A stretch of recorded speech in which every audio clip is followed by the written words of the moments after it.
Heartbreak up room, no seed biting, never bites. Fast water dribbling in the girls down with the guys.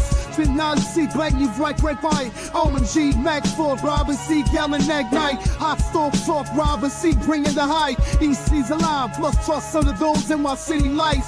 Right? Queens got the dreams united. On the rag, try vibe in me stack. Night and under that chocolate flag. Smack that home out the park. Fuck a deafening black. Side game time, Robin CP time to ignite. Under NYC skies, we fight the good fight.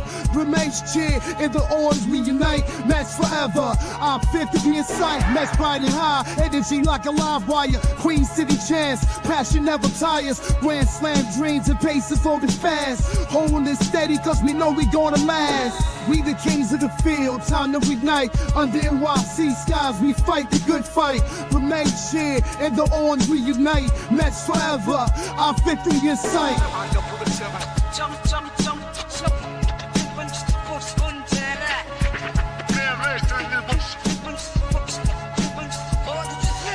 All hearts ignite like NYC stars. Robin CP, guiding even through scars. Queens got the glow, city anthem flows. Well, Mets fans, here we are again. Day 2 of the Juan Soto watch party early on this Sunday morning. Well, not that early, but early, early on a Sunday for a little bit more of a Juan Soto saga. And it continues, ladies and gentlemen. Thank you for tuning in to another Juan Soto watch party. It is early. I mean, the numbers of views are just going up quicker and quicker. I mean, it just keeps on increasing on the channel, guys, and on X. So make sure you hit on that like button, hit on that subscribe button. We are hoping that over the next couple of hours, and I said this last night if you weren't on the show, that I think if he's going to sign, he was either going to sign late last night or sometime in the morning between 9, 10 o'clock in the morning until NFL kickoff. I doubt they're going to break a story of him signing during the football hours, at least between 1 and 4. Maybe you'll get something later tonight, but we are hoping and very much hoping that he signs over the next couple of hours. Chris, good morning, buddy. I can't remember the last time I have done a stream this early, Rob. I'm not going to lie to you. So listen, this is what Major League Baseball is all about, as Ibby's saying in the chat here. Listen, we appreciate everybody, whether you're in my live chat on my channel or in Rob's. I just want to reiterate to all of you, whether you're watching on YouTube or X, that we appreciate you starting your beautiful Sunday mornings here right with us, talking about this topic that we've been talking about all off season long. But again, day 2, it was a marathon stream last night for us, 3 hours on stream, and both of us stayed up until 2 a.m. just in case Juan Soto news broke. It didn't. We are here on December 8th, hoping that it's all said and done. And if we don't get any news during this stream, guess what? I'm sure we'll find a time to go live later tonight, and we'll do a part 3 for you all as well. Because again, I see this Soto saga ending tonight or today at the very minimum. And Steve Cohen, David Stearns, and the Mets got to get it done. We got a lot to talk about, a lot of conflicting reports. Heyman is already up, and with his usual antics, saying that all things consistent, the Yankees have the slight edge. And he mentioned Soto's, likability to hitting in front of Aaron Judge and having Aaron Judge behind him. Again, we talked a lot about the differences in the lineups between the Mets and the Yankees. Juan Soto remaining out of it. What is the rest of the lineup outlook for both of these teams? Again, we'll get into it. And we do have some news in terms of pivot points as well for a team like the Red Sox, who are potentially eyeing Teoscar Hernandez, who was originally thought to be going to the Dodgers on a re-sign. Could they pivot? We'll talk about it. Yeah, and John Heyman just had to spew his nonsense, considering the fact that, he could have said it in his New York Post last night, like an hour before we closed out the stream. The New York Post popped up that the Mets offered $730 and the Yankees offered $710, not really saying the years, which, if you do the math, it's probably 14 or 15 years, probably a couple of opt-outs or at least one opt-out in each one of the offers. And he didn't put it in that New York Post article, which is interesting. You wake up to a tweet or what he said, saying that all things equal with the Yankees and the Mets, but it's not equal. That's the problem. Like, where were we getting this equal from? If the offers were the same, then it's equal.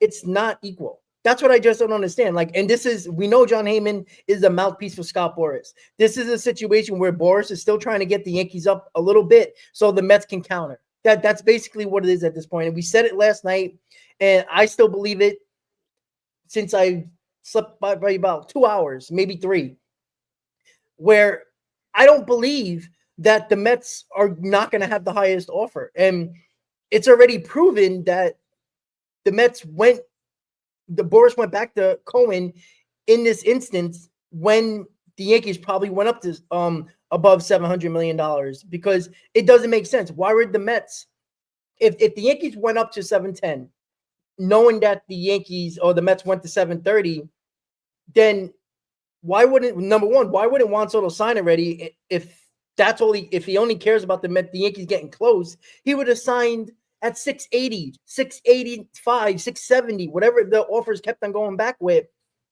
Clearly, he's not signing with the Yankees as of yet. If he was going to take less money, he would have took it at any point the Yankees were close enough to whoever had the highest offer. And it just spews to me that I don't think there's an exact number Juan Soto wants to go back to the Yankees. I just think that he wants them to be higher. I think it's a lack of respect not that the Yankees aren't in respectable mode at this point, because I think it is. If you go over $700 million for a player, it's respectable. But I think it's showing a lack of respect to Juan Soto about going, at least trying to match the offer of the New York Mets. And, maybe Steve Cohen, Chris, said to Boras, listen, I'm going to top any offer. So you're wasting your time going back and forth because I'm going to top any offer. And, I mean, that might have been a bad thing to tell Boras, because at any moment, Boras can be like, well, the Yankees offer $745. What are you going to do? And could Cohen go to $800 million? Like, we thought it was ridiculous he can go to $700 million about a week ago. Now it's obvious. Would he go 8 years, 16 years, $800 million, Chris? What do you think? I don't think so. I don't think it's getting that high, because I do think the decision is coming today. And again, the reports as of last night were 710 and 730 respectively. And we are hearing rumors now. And thank you to everybody in the chat. I'm looking down at my phone right now, getting the latest reports. We are hearing multiple accounts, right? Whether it is truly valid or not. But again, at this point, with the Yankees, quote unquote, considered to be right there in the mix with the Mets, which we all knew was going to happen between the two teams, or at least between the three teams, the Mets are going to have to up their offer. The John Heyman tweet, right? Let me just read this tweet word for word for the people, because I think it's important to just realize this. Yankees edge in Soto derby, all things being equal. Rob just mentioned it's not equal. The Mets offer is higher right now in what we are being told. One, Aaron Judge said from the start he does not mind or care if Soto makes more money than him. Obviously, Aaron Judge is not even making anything in the same atmosphere as this right now and what we're getting into these conversations. And then 2, word is Soto loves Judge behind him in the lineup and as a leader in the clubhouse. And then he prefaces it or caveats it by saying bidding may not be over. Duh, you think? Listen, the latest offer for the New York Mets, it's being reported that it's around $750 million. We could deduce that it's 15 years, $50 million even for Juan Soto. My question to you is, and I've been thinking about this all night. Like you said, you got 2 to 3 hours of sleep, as did I, because we are just thinking about this on behalf of everybody here, coming to get the latest news and the latest updates, but also the latest think pieces from us, because again, all these reports, there's too much to keep track of at this point. But do you think, and I was thinking about this from the Yankees perspective, right? Do you think that the Yankees could have that edge in terms of not needing, and I understand what you just said in terms of, if Juan Soto were to take less money with the Yankees, he would have already done it.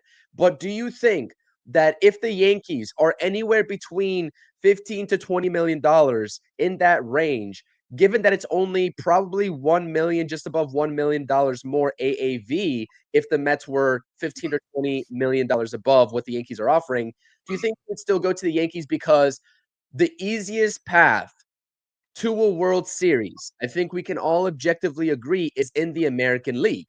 Sure. is. And the Yankees just proved that this past season. So again, I'm not saying that the Yankees are more talented. All I'm saying is that, again, you would hope that he's able to take on and wants to take on the challenge of being in the same division as the Phillies and the Braves, and also in the same league as the Padres, the Dodgers, etc., because it is very competitive, right?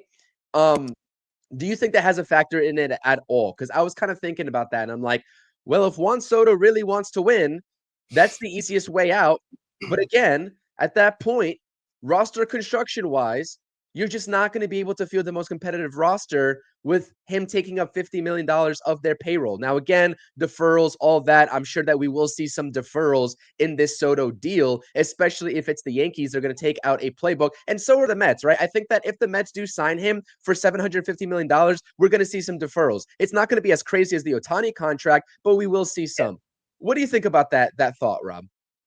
I think he would have signed with the Red Sox or the Blue Jays or the Yankees by now if the Mets weren't really or the National League wasn't the destination at all. But could we be honest here? Juan Soto and Scott Boras are not stupid. Even though the price increase, I don't think if it was the Yankees, Red Sox, and Blue Jays all fighting for him and the Mets weren't involved, it would have never got the $700 million. Because I don't think any team would be that desperate to go the $700 million. Why are the Yankees, if not another team, that maybe the Red Sox are still involved, we're just not sure yet. Why are the Yankees going to $700 million? You know why? Because the Mets are involved. So if the American League is easy as it was last year, and how much harder could it get? It's not like many teams are going to be that much better. I mean, they'd probably be a little better. Like the Orioles are looking like they're trying to do stuff here. But, is anybody, Talon O'Neill was a nice sign-in.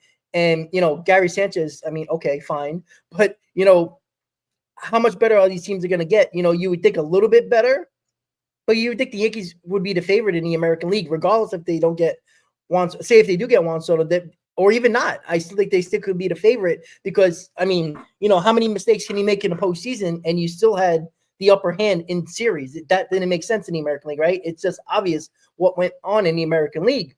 I think if he was really thinking that, this signing would have been over already. He would have been in the American League, even if it wasn't the Yankees. So I just feel like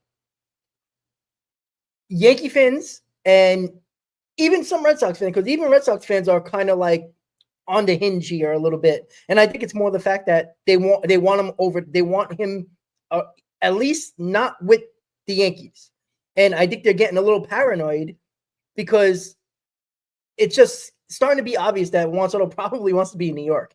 I truly believe this. I don't think they are using the Mets to increase the Yankees price. I think this last price, this offer, $710 from the Yankees, is because the Red Sox were extremely close to $700 million or at $700 million. Right? I said this from the beginning. I don't think the Yankees care if Juan Soto goes to the Mets. Now, he'll have the back pages.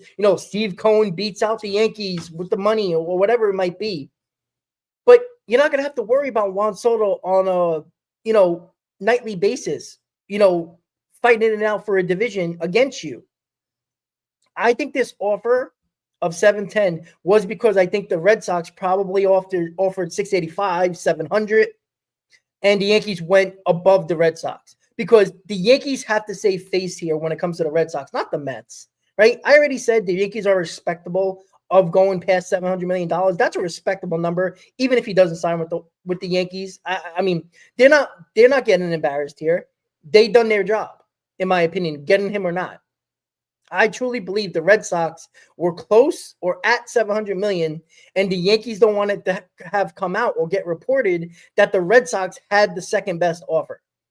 At this point, if the Yankees are hoping Juan Soto takes less money to go back to them, I think this is why you heard the Heyman tweet this morning. I think this is Boras, once again, with Juan Soto, using John Heyman to say, hey, all things are equal. I think that is just the Scott Boras just trying to, bounce up the Mets offer just a little bit more, just to get a little bit more, a few more dollars out of Steve Cohen. I think the decision's already made, right? Yankees or Mets. I think it's already made, to be quite honest with you. Absolutely. Either Heyman got that little cue from Boras saying all things are equal, and the only way he's going to the Mets now or the Yankees now is if it is what it is at this point. And to see if he gets a little bit more to scare Cohen a little bit. But I don't think Cohen's going to go higher when he doesn't have to.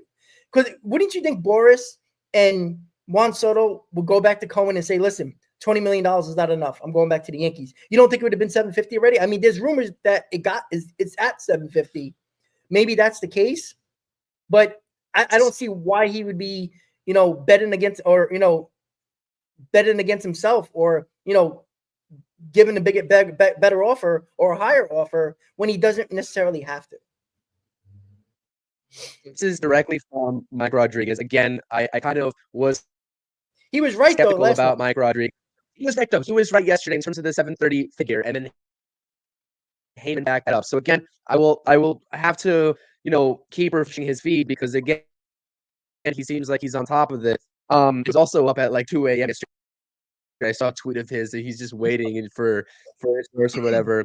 But he says from an analytical perspective, and by the way, Mike Rodriguez just stated that, he thinks the offer's at 750 for the Mets because from an analytical perspective, it can be estimated that the Mets can attribute the fact that they're offering more money up to 750 because if the difference is only $20 million, it is likely that Soto will decide to continue his career in the Bronx. So, Rob, I think we have to at least give it a thought that if the difference in money is only $20 million between the Mets and the Yankees, then he could very well decide to go back to the Yankees if he prefers the environment, if he prefers the team, if he prefers playing with Aaron Judge. Again, we all know that the Yankees lineup, it is what it is at this point, right? And it is his preference at the end of the day. He's the one signing the contract. For one reason or another, if the offer is only $20 million, I have to believe that, the Mets could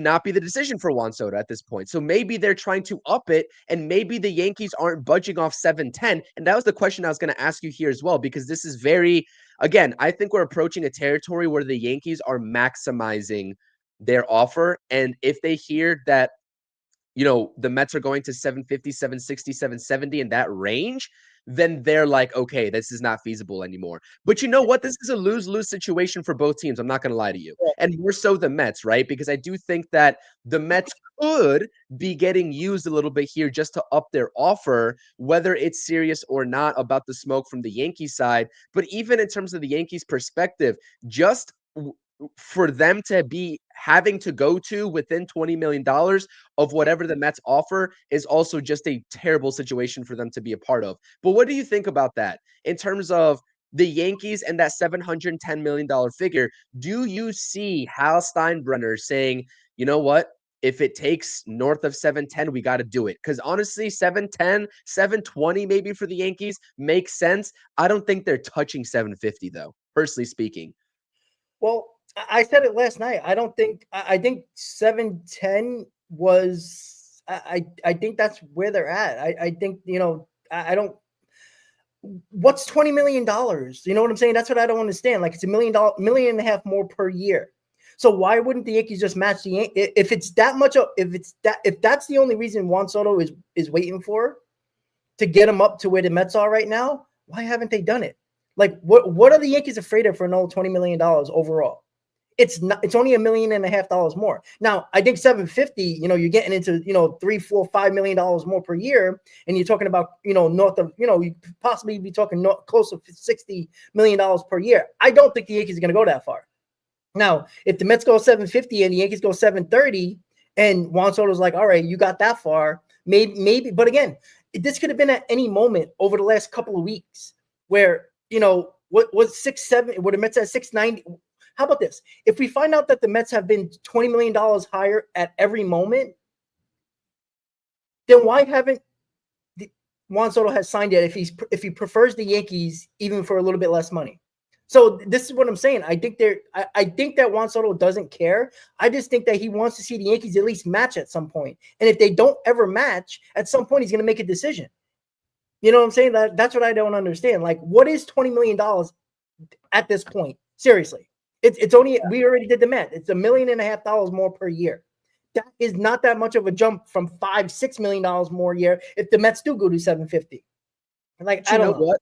I think it's also the timing too, because they know that they can squeeze every minute of every day out of this decision going into later tonight. And that's why I actually believe that this is going to happen tonight rather than right now. Right now, Boras is on the phone with Steve Cohen and Steinbrenner and just trying to get it as high as possible. That's why I don't think Boras this whole time, right? I think the perspective that you're coming from is that he would have already signed already. I'm questioning that because, again, why wouldn't you just wait until the last possible minute, right? Right before the winter meetings at night and try to get that value up from either side, right? And again, the Yankees could be, or Boras could be using the Mets as leverage as well to get the Yankees up in price, regardless of what the Mets offer. So again, we talked about the commission that Boras is going to make on this contract anyways. It's like a 5% max. I'm sure he's going to hit that max as an agent on this contract, whatever that is, which is just stupid money for Boras that he's going to make off this contract. It's absolutely insane. But you know what? Good for him. Yeah, I don't know, man. I think at this point, nothing is solidified enough to state whether the Mets or the Yankees are being used. Because at the end of the day, I think both of these teams are being used, to be honest. Yeah, absolutely. Like I said, I don't think it's a jockey in between Mets and Yankees anymore. I just think it's, like you just said, I think it's just, keep on bringing the money. And, Boras is a genius with that stuff. And, if you want to believe Bob Nightingale, once in a blue moon, he might actually be right. And this is Michael Barron. Again, I don't think he would retweet Bob Nightingale's quote saying that the New York Mets remain the favorites, executives say, but officials cautioned that the Yankees, Toronto Blue Jays, and Boston Red Sox are all, and that's the other thing, Chris, by the way. And he says Toronto Blue Jays, the Jays, the Red Sox are all in the same $700 million neighborhood. So, again, we know that the other two teams, the Red Sox and the Blue Jays, are at $700 million. So that means the Yankees are only $10 million from the Jays and the Red Sox. This is why I keep on saying, and there's enough reports stating, remember, before we went live yesterday for Juan Soto Watch Party Day 1, we knew that there was 4 teams at $700 million, possibly the Dodgers just under that.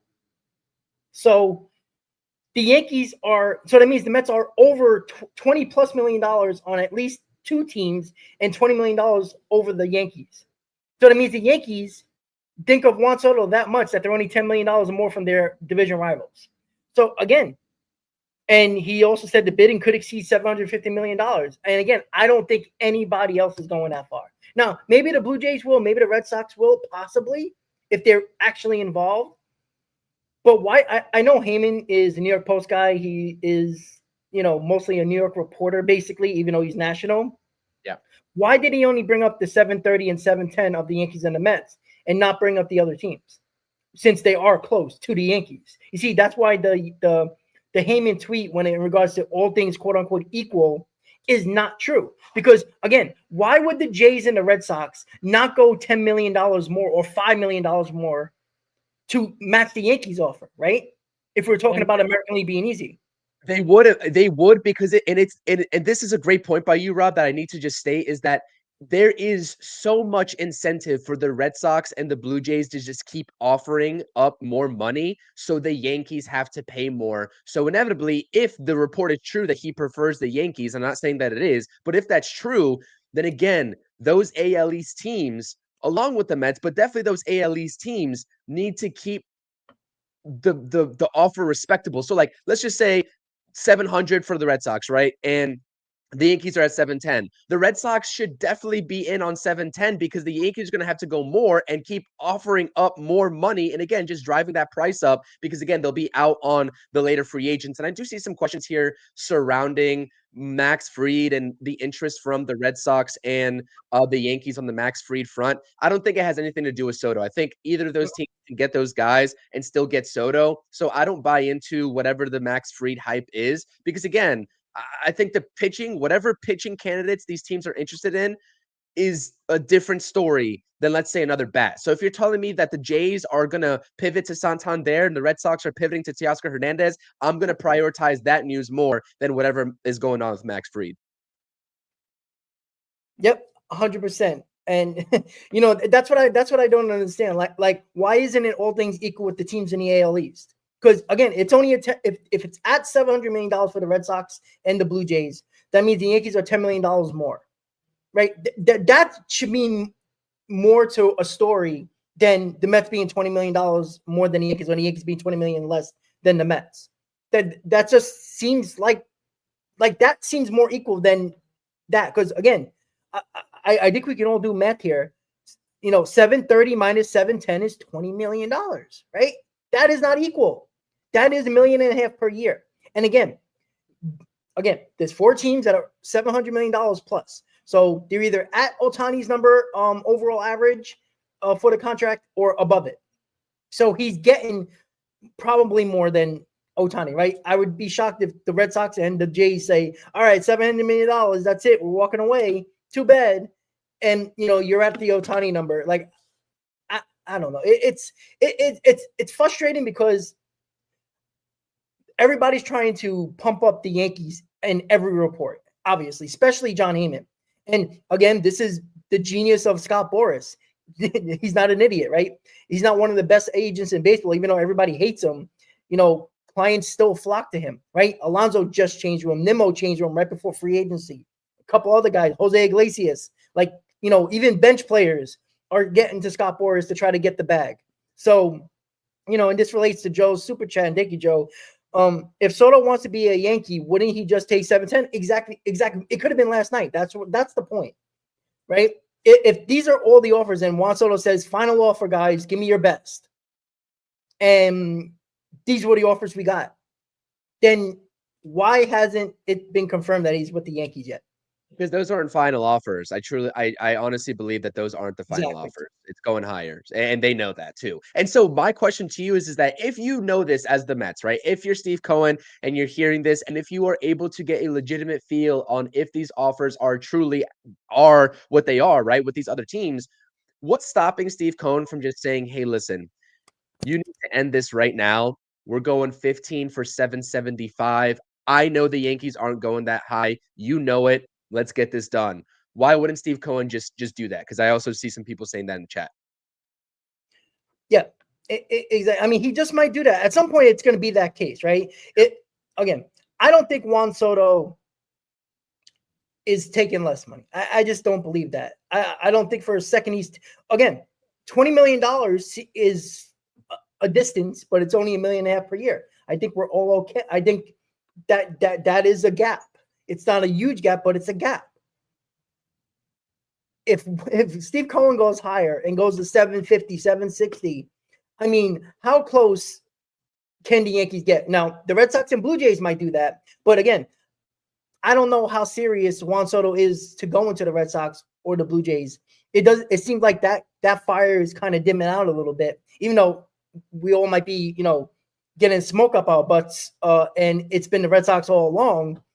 But I just don't see Steve Cohen being denied here. And again, if it wasn't about the most money, I still think he would have signed already at any point where the Yankees were close enough or the Red Sox were close enough. Yeah.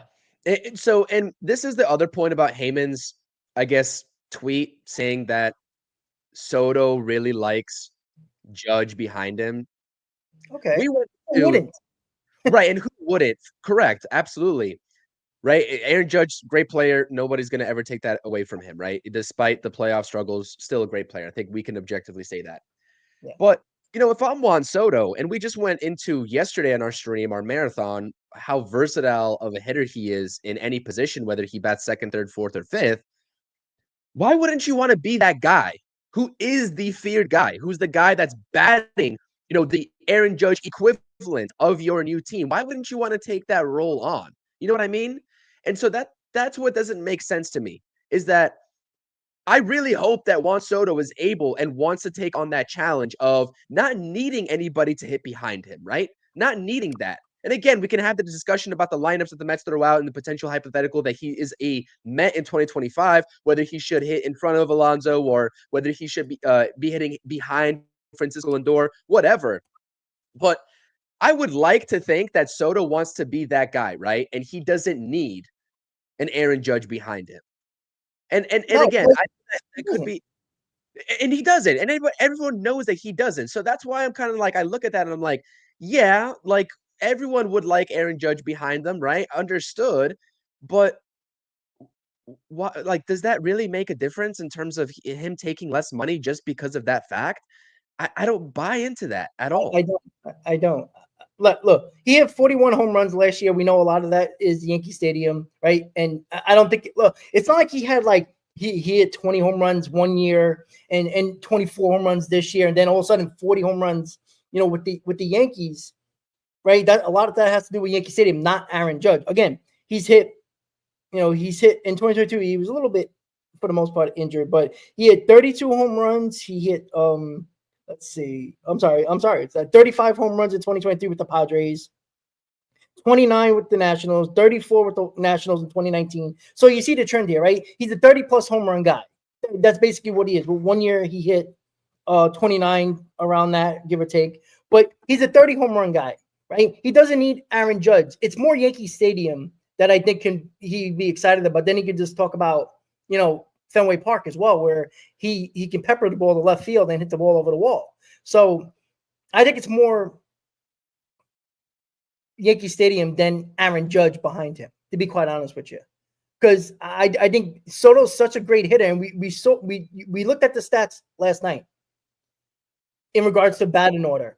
The numbers are very similar, right? The power might be a little bit more here or there, but a lot of that wasn't with the Yankees. Most of it was with the Padres when he had Machado behind him or in front of him, right? So let's not act like Aaron Judge was the only person that Juan Soto had a good year when Aaron Judge was behind him. A lot of those home runs are Yankee Stadium home runs. Can we be honest about that? I think that's a fact. Yankee fans don't believe that, then you're nuts, right? Home runs go up in Yankee Stadium no matter who you are, right? Even Josh Chisholm was showing a little bit of power as a Yankee, even though he's not a very big power hitter. So, again, it's still of the matter of nobody thought this would go to $700 million. So again, at any point, every team was going to have an offer. If the Mets were always $20 million more, if the Yankees were only $20 million left, why didn't he sign yesterday or the day before or the day before that? If at some point, all right, we think 650 is going to be the topping point here. So it's either he wants the Yankees to get to a number, and I thought it would be over 700, and it clearly is, or he just says, you know what? I'm going to take the highest offer. Let's see how far we can go here. And that could be just the plan in itself, right? Juan Soto has been groomed by Scott Boras when he was like 16 years old, ever since he was signed internationally. He was a betting superstar, and Boras had him very young. So he groomed him into what he wants Juan Soto to be, especially the talking points. Juan Soto's not stupid. Look what he said right after the World Series. He didn't care about the law. I mean, he cared about the laws. Don't get me wrong. But right after that, he answered the question. He goes, yeah, every team has a chance for me. Like, he said that right after the World Series, after a debilitating World Series defeat. So don't tell me loyalty means anything, or Aaron Judge means much more than that. I'm sorry, it doesn't. Because if that was the case, why didn't he just go into negotiation talks in the 10 days they had between the World Series and actually becoming a free agent? They could have extended with a number. Why didn't he do that? Because he wants the most money. It's just that simple. Yeah. Again, yeah, but then again, it's $20 million. Like, this is where we can circle back to the conversation of, is $20 more million enough?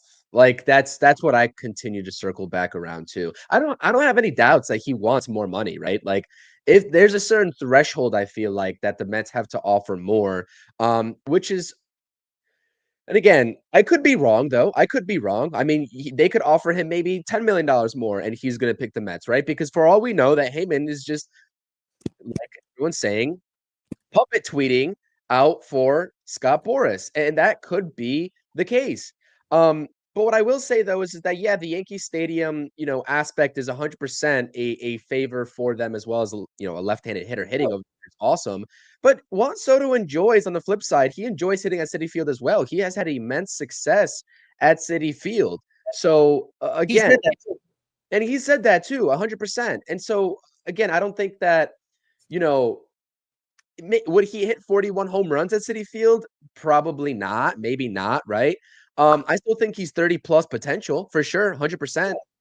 And I don't think that the stadium factor, just again, it's kind of hard for me to weigh out if the stadium factor is enough too. But I think that he enjoys hitting at Citi Field enough. I think that home runs could easily be had at Citi Field as a left-handed hitter as well. And again, at the end of the day, we're talking about the offers against themselves.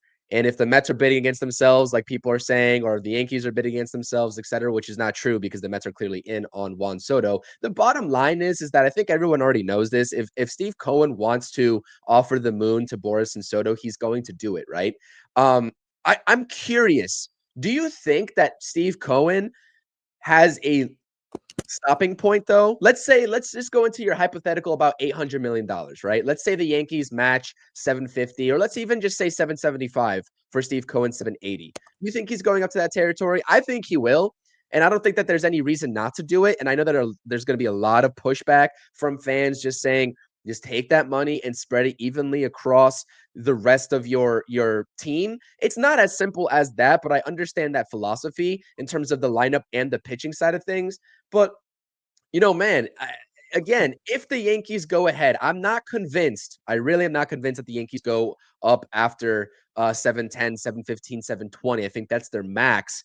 If they do, though, I mean, is there a stopping point at this point, Rob? Is there? Why would there be at this point, right? It's ended up being over $700 million. It's monopoly money at this point. I mean, again, I think there's a limit for the Yankees. I've said that for a while. And you know what? There might be a limit for Steve Cohen and the Mets as well. Because, again, why does Steve Cohen have to keep on bidding against himself when he has the highest offer? Right? At some point, Steve Cohen's going to say, listen, I'm $20 million, $30 million, $25 million more than the Yankees or the next team. Make your decision here, right? Because at some point, I think Steve Cohen's going to be like, listen, you know what? I can get I can do other things here just as quickly. So I don't think there's a limit for the Mets. I just don't. I think Steve Cohen, I think Juan Soto is his guy, right? He spoke about this for years about 2025. When he first took over the team, one of his comments were, we got to get to where the Dodgers level are. We got to get, we have to be Dodgers of the East Coast. And, it does take youth and it also takes free agency. And 2 years ago, he brought up the idea of Juan Soto, especially when there was trade rumors about Juan Soto, that the Mets weren't really there because their farm system wasn't as good. So they couldn't really trade for him. Juan Soto was a discussion. He brought up, especially during the offseason, it is a fact that he's been all focused around Juan Soto. And they said it last offseason that 2025 was the go for it year. Juan Soto is going for it. It's just that simple. Not saying the Mets will get him, but I still find it hard to believe that Cohen is going to be denied here. Again, at any point, Juan Soto could have signed out a dotted line with the Yankees. At any point, there were $20 million from the Mets. Because I think this is strategic here from Steve Cohen. He clearly knows he can probably go to 750, but why should you? Why not? If Juan Soto signs today and it's the Mets for 730, he didn't even have to go to 750. Genius. You didn't have to. You bid it against yourself. And I think I don't think Boras, quote unquote, is a liar. But I think at some point he's going to be like, this is where Juan Soto wants the money to be. And Cohen's like, okay. And again, if nobody believes that $20 million is not a lot, $20 million is a lot for the union. And I keep on going back to that because it's important. These guys are part of the players union. The union is one of the most powerful unions in America. All right. They don't play.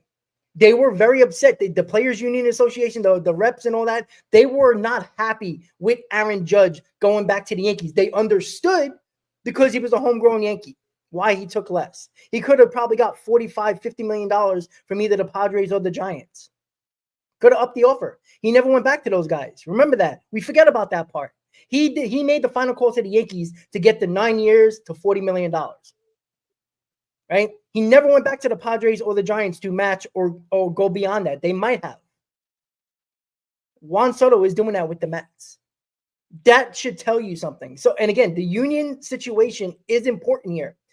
All this money that is being spent year by year averages out to next year's qualifying offer, guys. That's why every penny matters to these players. That's why they talk about, even if they're not going to be one of the highest players, average annual value, but they're getting a little bit more money. Why do you think Severino went to the A's? Right? You think because he wants to go there? No, I'm sorry. Nobody wants to go to Sacramento and play in a minor league ballpark with minor league facilities. All right. Could we be honest about that? Why did he go there? The most money. It's just that simple. And the union has a lot to say with that, right? Find me players that took less money that went to a team. Find it. Find where they took less money. And I'm not talking about the guy that took $17 million over $60 million for 1 year. I'm talking about big-time free agents that took less money to go to another team, not their same team. Yeah. You can't name them. You know why? Because when you're the face of MLB, Shohei Ohtani, we all knew he was going to the Dodgers. He even got the Dodgers to go to $700 million when we all knew they probably could have got him at $600. Unless the Blue Jays were going to go $100 million more, that probably still wasn't enough, right? But the Dodgers said, all right, $700 million is the point, $70 million a year, technically. And they got him, even though everybody knew Ohtani wanted to be with the Dodgers. Listen, I have this is just like, again, if Juan Soto loves the Yankees as much as Heyman wants to tweet out, and as much as Yankees fans want to tell us, I agree with you, right? He would, as soon as an offer stopped at a certain point, he would have stopped it and said, listen, this is the point. I'm content. Let me go back to the Yankees. Yeah. He doesn't buy into the vision of the Yankees as much as Yankees fans think he does, because the bidding would have already stopped. But I do think the only way that the bidding does stop and we come to a resolution sooner rather than later today is if one of these teams, the Mets, saying this is my final offer and going way above and beyond the Yankees offer, and Steve Cohen just saying, you need to make a decision right now. This is the best offer. Or if the Yankees state, listen, we just can't compete with that.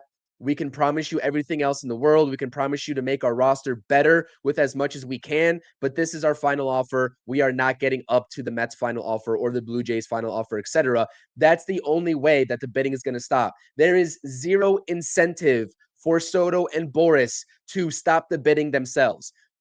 Zero. So honestly, I'm not even ruling out that we don't get a decision today. I'm not even ruling out that we go into Monday and keep on having these discussions. It is getting tiring, and I understand that people are tired of talking about it. But again, as much as we are tired talking about it and spending 5-6 hours on streams talking about it, it's a necessary step in free agency, because we are not going to see the correct snowball or as much of a snowball with the rest of the free agents until the Juan Soto domino falls. And again, you'll hear smoke about, oh, the Red Sox are pivoting to Teoscar, which I do believe, but again, I have a hard time believing he's going to be anything but a Dodger at this point, given the success that he had over there and given what they're building. But yeah, again, I'm not confident we see a decision this afternoon. I think tonight would be the earliest. So what's your schedule like, Rob? Are you working tomorrow? Are we on a stream tonight or what? Are we on Juan Soto watch again? Yeah, I don't got work tomorrow. I'm good. There we go. We'll be here with you tonight after the football slate, and we'll start it back up again. Yeah, it will be, it would be mostly, we'll probably throw up a Mets hot stove this time, just to, relate to everything. We can get to a boiling point here and, get a breaking news story and live stream and all that stuff as well. So it is very interesting that, it's okay. So, people talking about Trey Turner, and yes, the Padres did offer him more money, but again, he had a preference of East Coast. He didn't choose the Phillies just because there was other NL East team or Eastern teams available, right? The Yankees, the Mets, anybody on the East Coast, right? This is the preference that I'm talking about here, right? Judge went back to the Yankees, right? Trey Turner wanted to be on the East Coast. Zach Wheeler wanted to be on the East Coast, right? There was a preference there. Juan Soto never gave us a preference. Now, people believe he might want to be on the East Coast, but then the Mets and the Yankees are equal, correct? Right? Even the Blue Jays. That's why all the teams that are really involved, and that's why I think the Dodgers are kind of just like, hey, we'll throw you some money here, but we don't think we're going to the East Coast. If there was a preference, if there wasn't a preference and any team, you can go to any team from California all the way down to the East Coast and anywhere in between. Wouldn't you think there would be a team like the Rangers or a team, somebody that has a ton of money that is willing to spend it? Why wouldn't he just go there? Right? So East Coast is a preference. Trey Turner's East Coast was a preference. Absolutely. So that means he didn't turn down the Padres offer because of more money. He wanted the preference. He still got $300 million, right? That's a $42 million difference, right? It's a huge difference.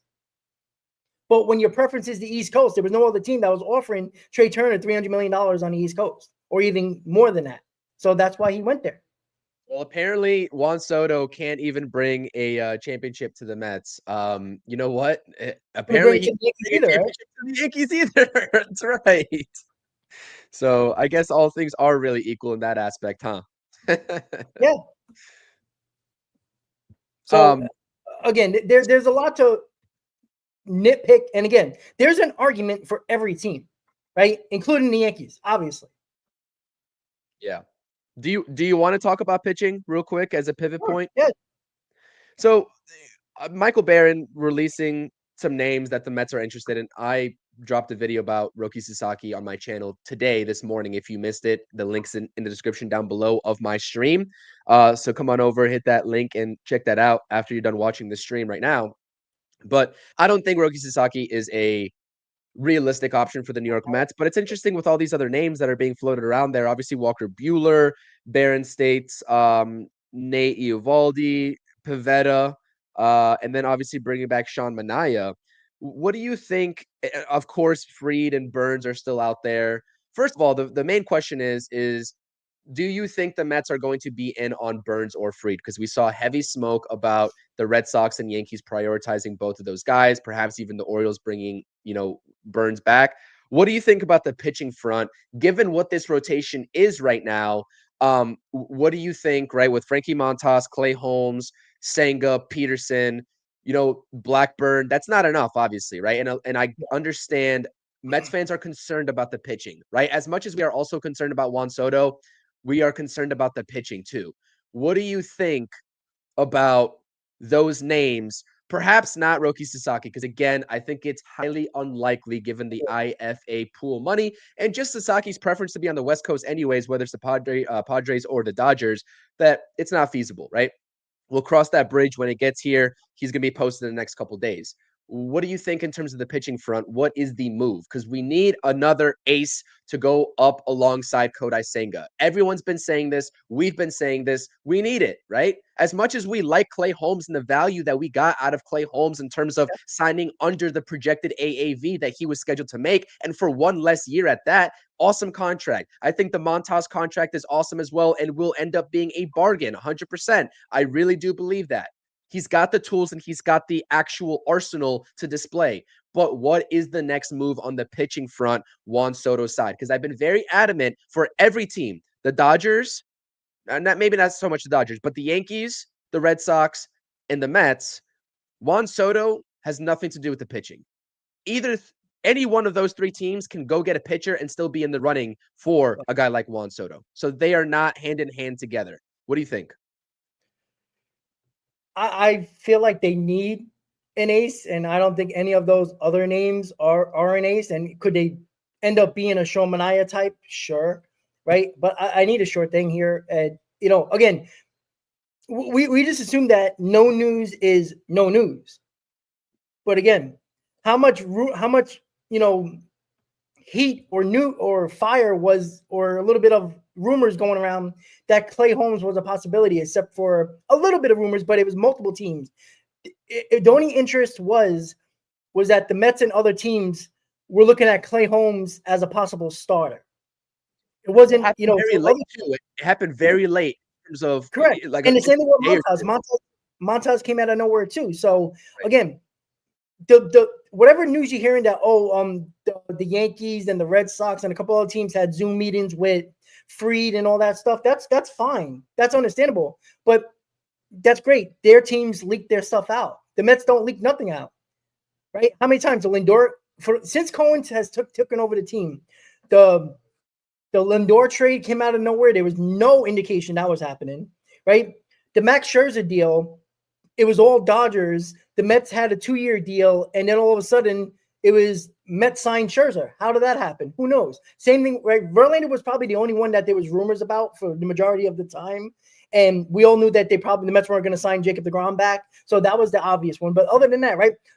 Basically, late at night, Starlin, Marte, I know these guys aren't big guys, but, the Starlin, Marte, Escobar, Canna signing all happened at the same time, and nobody knew they were even talking to these guys. So the Cohen situation and the way he works with, even if, it was Epler or anybody who was the GM at the time, Cohen does not like leaks, talking about anybody.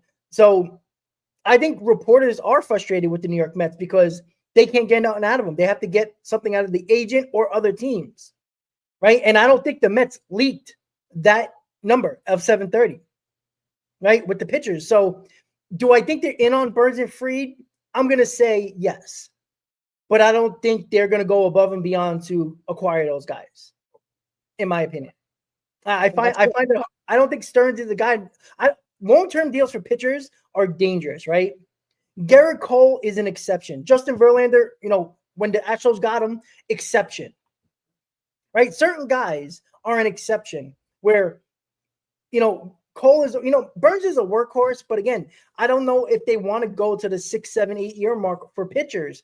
It's been a disaster for a lot of teams, even though, with the Strasburg and Scherzer situation with the Nationals and all that as well, and Corbin as well. They got a World Series out of it, and they ate a hell of a lot of money when Strasburg couldn't pitch anymore. Corbin wasn't the same, and they traded Scherzer. So it was Scherzer, was gone as well. So they won a World Series, but they've been eating a lot of money. I mean, the Nationals are still paying Scherzer until 2030. That's insane. Right? They're paying Corbin until 2028. They're paying Strasburg God knows how long. They've been fighting in court over his money and his contract. So it's crazy that I think that you can do it for a certain pitcher. Maybe Burns is that guy. Maybe Stearns likes him. But, people are going nuts that we haven't heard the Mets in on Corbin Burns or Fried. He very well might be. But again, we know Mets fans should not panic over something that we already know is a fact. The Mets don't leak anything when in regards to who they're going after. Again, there was not much leak at all that the Mets were on the verge of signing Clay Holmes or Frankie Montas. I know these aren't big names here, but there are additions to this roster that are going to be on this roster. One's going to be in the rotation, or maybe both might be in the rotation, but definitely one's going to be in the rotation, and one might be a setup man in our bullpen. So I guess I'm going to say yes. I think they're going to be in on Burns or Fried. I don't think they're going to be the highest bidder, though. But again, it's also could be preference, right? Are these guys going to get the highest to go with the highest offers? Yeah, because I've been saying it the whole time. Nobody really takes a lot less money unless they have a specific preference of where they want to be. Yeah, and the pitching market right now is just absolutely insane too. I mean, you take a look at the contracts being handed out. We've been saying this time and time again. So a perfect example, and people want to talk about Corbin Burns and what his market might look like, right? I think he could be anywhere around that $35, $36 million range. Last time I checked Spotrac, that's what they had him at. But in this market, given the scarcity and the supply and demand, right? Just like supply and demand applies to the Juan Soto situation, the big guys that are available in free agency are Fried and Burns. That's going to drive both of their prices up, and you can deduce that Burns is going to get $40 million plus in this market AAV, right? Whether he's worth that or not, whether teams have concerns of him and the strikeout rate dropping or whatever you want to say, because I know that there's a lot of talk around that. Again, he's an ace, nothing short of it. That's the bottom line. I think you agree with that as well from one of your past live streams that you talked about that, Rob. But at the end of the day, like, that's one area where I don't see the Mets overspending in. And they are going to be in on these guys, but they are going to get out at the price point that they deem fit, right? This isn't Steve Cohen bidding for these pitchers at the end of the day. This is David Stearns building this rotation. It's not Steve Cohen, right? So again, I'm pretty positive with what we've seen over the past couple of years, you can go and have a star-studded pitching rotation, right? That doesn't guarantee you anything. That doesn't guarantee you anything. You need an ace, 100%. You don't need 5 aces. That's just not that you don't. Again, I think that if anybody proved that, that was the Dodgers last season, right? The Texas Rangers proved that as well. We've talked about this time and time again. You need an ace and you need a competent rotation to get you to where you want to go. Being the World Series and getting it done. So, and I think the Mets are very well approaching that territory. It's going to take perhaps an ace or a co-ace. Whether people agree that can be Sean Manaea or not, again, that's differences in opinion with what he's showed last year versus what we're projecting him out to be this coming season. But again, Kodai Senga, and this is what it really boils down to me for the New York Mets, right? And I think that the Mets do take calculated risks. Sometimes I don't agree with the calculated risks, but sometimes they do. And it has worked out in their favor. It worked out in their favor in 2024. Not to say it's going to work out in their favor in 2025, right? With the way that they went about the pitching staff. But again, I think they realized the shortcomings of this rotation as it stands, with Clay Holmes, the project being, can you convert him? That is can, not will. Can, they will try, but they will pivot back to the bullpen if it fails. Montas is a project. Peterson, what is he going to be? But really, the main question for me is how the Mets view Kodai Senga. How confident are they in Kodai Senga going into 2025, given how much time he had to miss in 2024? And I'm not sure if I've seen Mets fans question Kodai Senga's actual talent. I don't think anybody's actually questioning his talent, but the injury and the age has to 100% be a concerning factor. The greatest asset as a player is your availability, bar none, right? Bar none. I'll take availability over good stats a fraction of the time, right? As long as you are out there able to put your best foot forward at a high rate, right? And can the Mets entrust in Kodai Senga to do that in 2025? Again, if they take the calculated risk that they can, I think that's a mistake. But maybe that's their reason for not being in on a Burns or a Fried. I wouldn't agree with it. But again, just take a look at the approach factor of David Stearns and how he builds his rotations.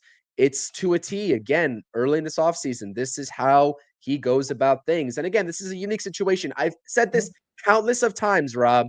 This is a unique situation because the Mets have come into this offseason at a disadvantage, at a disadvantage with how many impending free agents they had in their rotation. Yeah. So we'll see what happens. Like I said, the Mets didn't make it easy for themselves. They put themselves in that spot, in my opinion, right? Sure. I mean, Stearns wasn't there. You're not blaming him, right? They could have signed Zach Wheeler a couple of years ago. They could have, re-signed Jacob deGrom, even though I don't think that was the smart move because he was obviously injured, and that's basically it. But again, they put themselves in this situation. So the fault's on them, on the organization, not the Stearns, but on the organization. They put themselves up for this disaster to end up happening where they have so many free agents in the rotation. That's on them. That's why they need a lot more. And guess what? If they had a rotation, maybe they could really just focus on Juan Soto and Pete Alonso instead of worrying about, well, we need 3 starters. We need Juan Soto. We need Pete Alonso. It's a lot. And the Met fans are asking for a lot because it's needed. And for all the people that think that I'm a Met chill or just using my Mets bias here, I just killed the Mets. I'm not exactly happy with what they did with the rotation because of how it was setting up for this year, right? Unless the Mets get a Burns or a Fried, I will not be confident going into a season with a rotation that might have Manaea, Kodai Senga, Buehler, Montas, Peterson, guys like that. How can you be? Now, could they be solid? Absolutely. And that can get you through to the playoffs and have a good regular season. But we saw what happens when you don't have that guy in the postseason, right? Even the Dodgers who were pitching bullpen games, Yamamoto stepped up, Buehler stepped up, right? Flaherty stepped up in the game in the World Series. The Padres had basically the best pitching rotation out of all the playoff teams. They didn't win. The Dodgers beat them. right? So there's a lot of different philosophies. And here's the thing with Stearns. Stearns always had an ace with the Brewers as a GM. So he didn't have to spend the money that he never had from that owner to get an ace. It was always Woodruff. It was always Burns. And, I believe he wasn't the GM, but Peralta. So we always had that ace that they brought up through the system. Now, maybe he believes Sproat is that guy or another one of the Mets pitching prospects. I mean, I don't want to lean on that because the Mets shouldn't lean on that as a possible ace. He's not a schemes.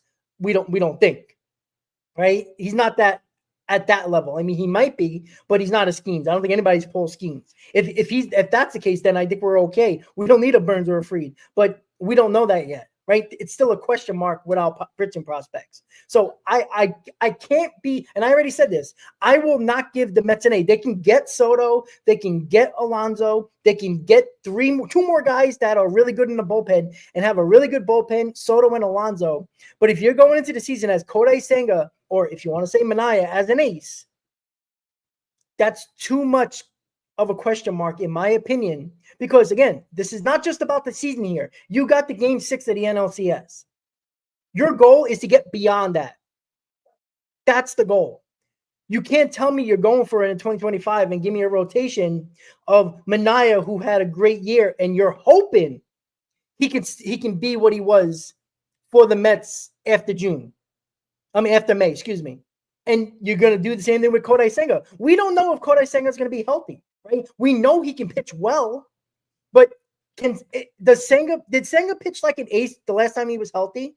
He pitched very good, right? I think I don't know if he can be an ace. Because I would argue that he did pitch at an ace level, to be honest. I don't know about that. I don't know. I don't feel comfortable with that. I don't. And again, right now, after he pitched 6 innings in total, 7 innings in total between season and playoffs, are you confident in Kodai Senga? No, I don't. I just stated that I would not bank on him doing what he did, the previous time that he was healthy. I don't think you can bank on that. I think that if you are building the best rotation possible, Senga's your 2. I think that he can be an ace though if he's healthy. Only if he's healthy.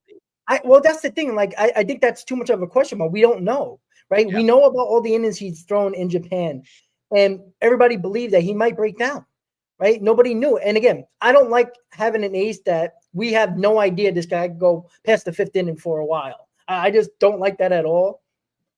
That always scares me.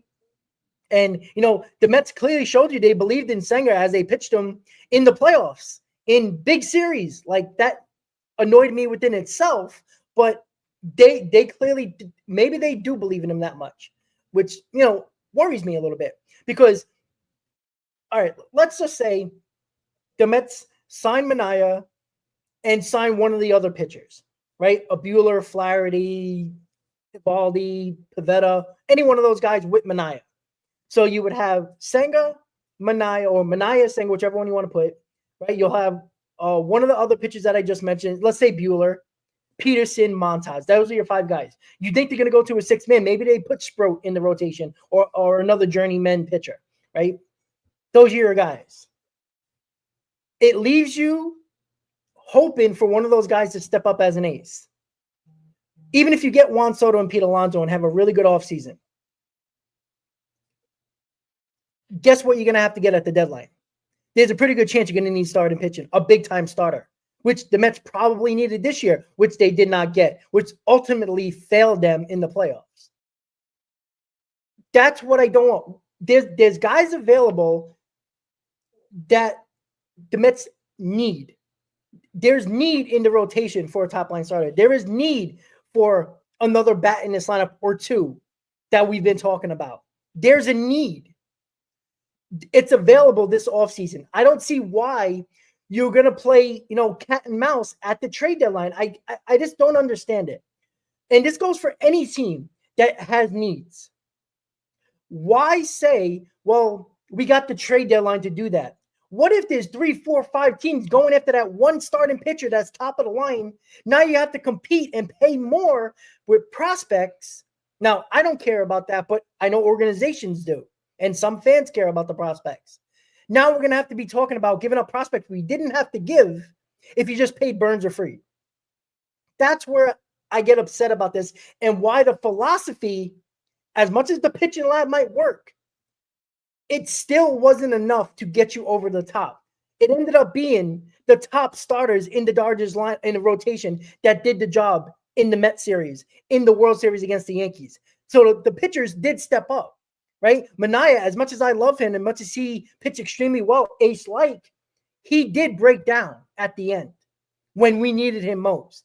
Senga was a disaster, right? Severino was average at best in the playoffs. Jose Quintana was your most consistent starter. I would argue that the bullpen is just as big of a factor here in what the Dodgers did last season. But bullpens are fickle, right? I think you could put a lot of different guys together that might not have good seasons, and they can have good seasons, right? I mean, the Yankees proved that. The Brewers have proved that. A lot of no names have been, exceptional in the bullpen. I think year by year, bullpens could be good or bad year by year. So I'm not necessarily worried. The Yankees compete more with the Dodgers because the Yankees rotation was set up more in a better manner than the Mets. What I think it was. Who? Besides Cole. Don't get me Rodon. Rodon's a freaking disaster. Like he's an absolute dumpster fire. He really is. He's inconsistent, is what he is. That's not a top line starter, then, in my opinion. He's inconsistent. A top line starter is a consistent look. Yankee fans, when Cole's on the mound, you feel confident you can win that game. Just go to the Yankees, right? The only start that Rodon was really good in was Cleveland, if I'm not mistaken. Right? He was a disaster against the Royals at home, and he was a disaster against Cleveland. And wasn't good in the World Series, right? So, yeah, you paid him like a top-line starter, but even Yankee fans question the consistency of Rodon and not having confidence in him. So, like, it was Cole. Even that Cole was still solid, really good, but it wasn't a Cy Young Cole of last year, even though Cole was good. I mean, maybe it would have helped if Cole was even better like he was in 2023, but who else was after that, right? Stroman didn't pitch. They were so scared of Stroman being on the mound in the postseason. I mean, there was nothing else after that. They threw out Luis Hill, who was very good, but he's not proven in the playoffs, obviously, because he's so young. Has a great arm, but they didn't like every team that they faced. The starting pitcher was better for the Royals. The starting pitching was better for the Guardian. Well, technically not because guys were hurt, but they did. Anybody other than Cole had better starters than the Yankees, and then the Dodgers as well. They just ran into a buzzsaw. So, I don't believe the Yankees had a good rotation, right? Yankee fans all season were complaining about Rodon every step of the way, right? Yankee fans bolstered up Stroman like he was the greatest thing ever. He's not a good pitcher. Stroman is not a good pitcher. He pitches to contact in a small ballpark in Yankee Stadium.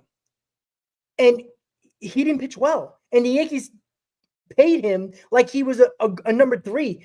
Stroman's a number 4 or 5 at best. And they paid him like a number 3 or number 2.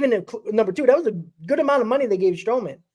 And I think Stroman's a gamer, but his stuff doesn't relate to him being that much of a gamer, right? I think he tries to, put fear in batters with his cockiness, with the cockiness, and acting like he's better than he is. He did it with the Mets, and he's obviously doing it with the Yankees. He's not Stroman of the Blue Jays at all. I mean, the Mets really at this point, I don't think he's a factor. But the other thing about the NLCS talk with the Mets and the Dodgers is that, listen, the Mets had a lot of chances with runners in scoring position that they failed in as well. We don't talk about that enough. I mean, games were lopsided, right? There was like not many close games, right? In that NLCS, it was just a blowout win for the Dodgers and then a blowout win for the Mets, and it just had that kind of feel to it too. But there's a lot of missed opportunities across the board. I mean, even going back into the season with this lineup, right? There's a lot of missed opportunities. So we can go back and just talk about, right? Even like a guy like Pete Alonso, if he's coming back or not, the runners in scoring position approaches have to be better. They have to be better.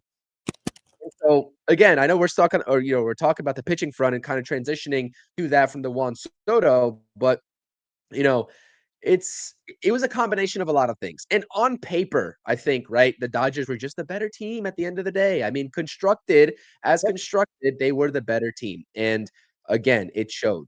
So that's it's a culmination of a lot of things, right? The bullpen for the Mets last year was not as good as the Dodgers. The lineup was the top 5, right? Was not as, I guess, clutch, if you will, in terms of cashing in with runners in scoring position as the Dodgers was, and the starting pitching as well. To your point, was not as good as the Dodgers starting pitching, and that was with them missing Glasnow and not having Shohei Ohtani pitching. Right, they had to do it with Buehler.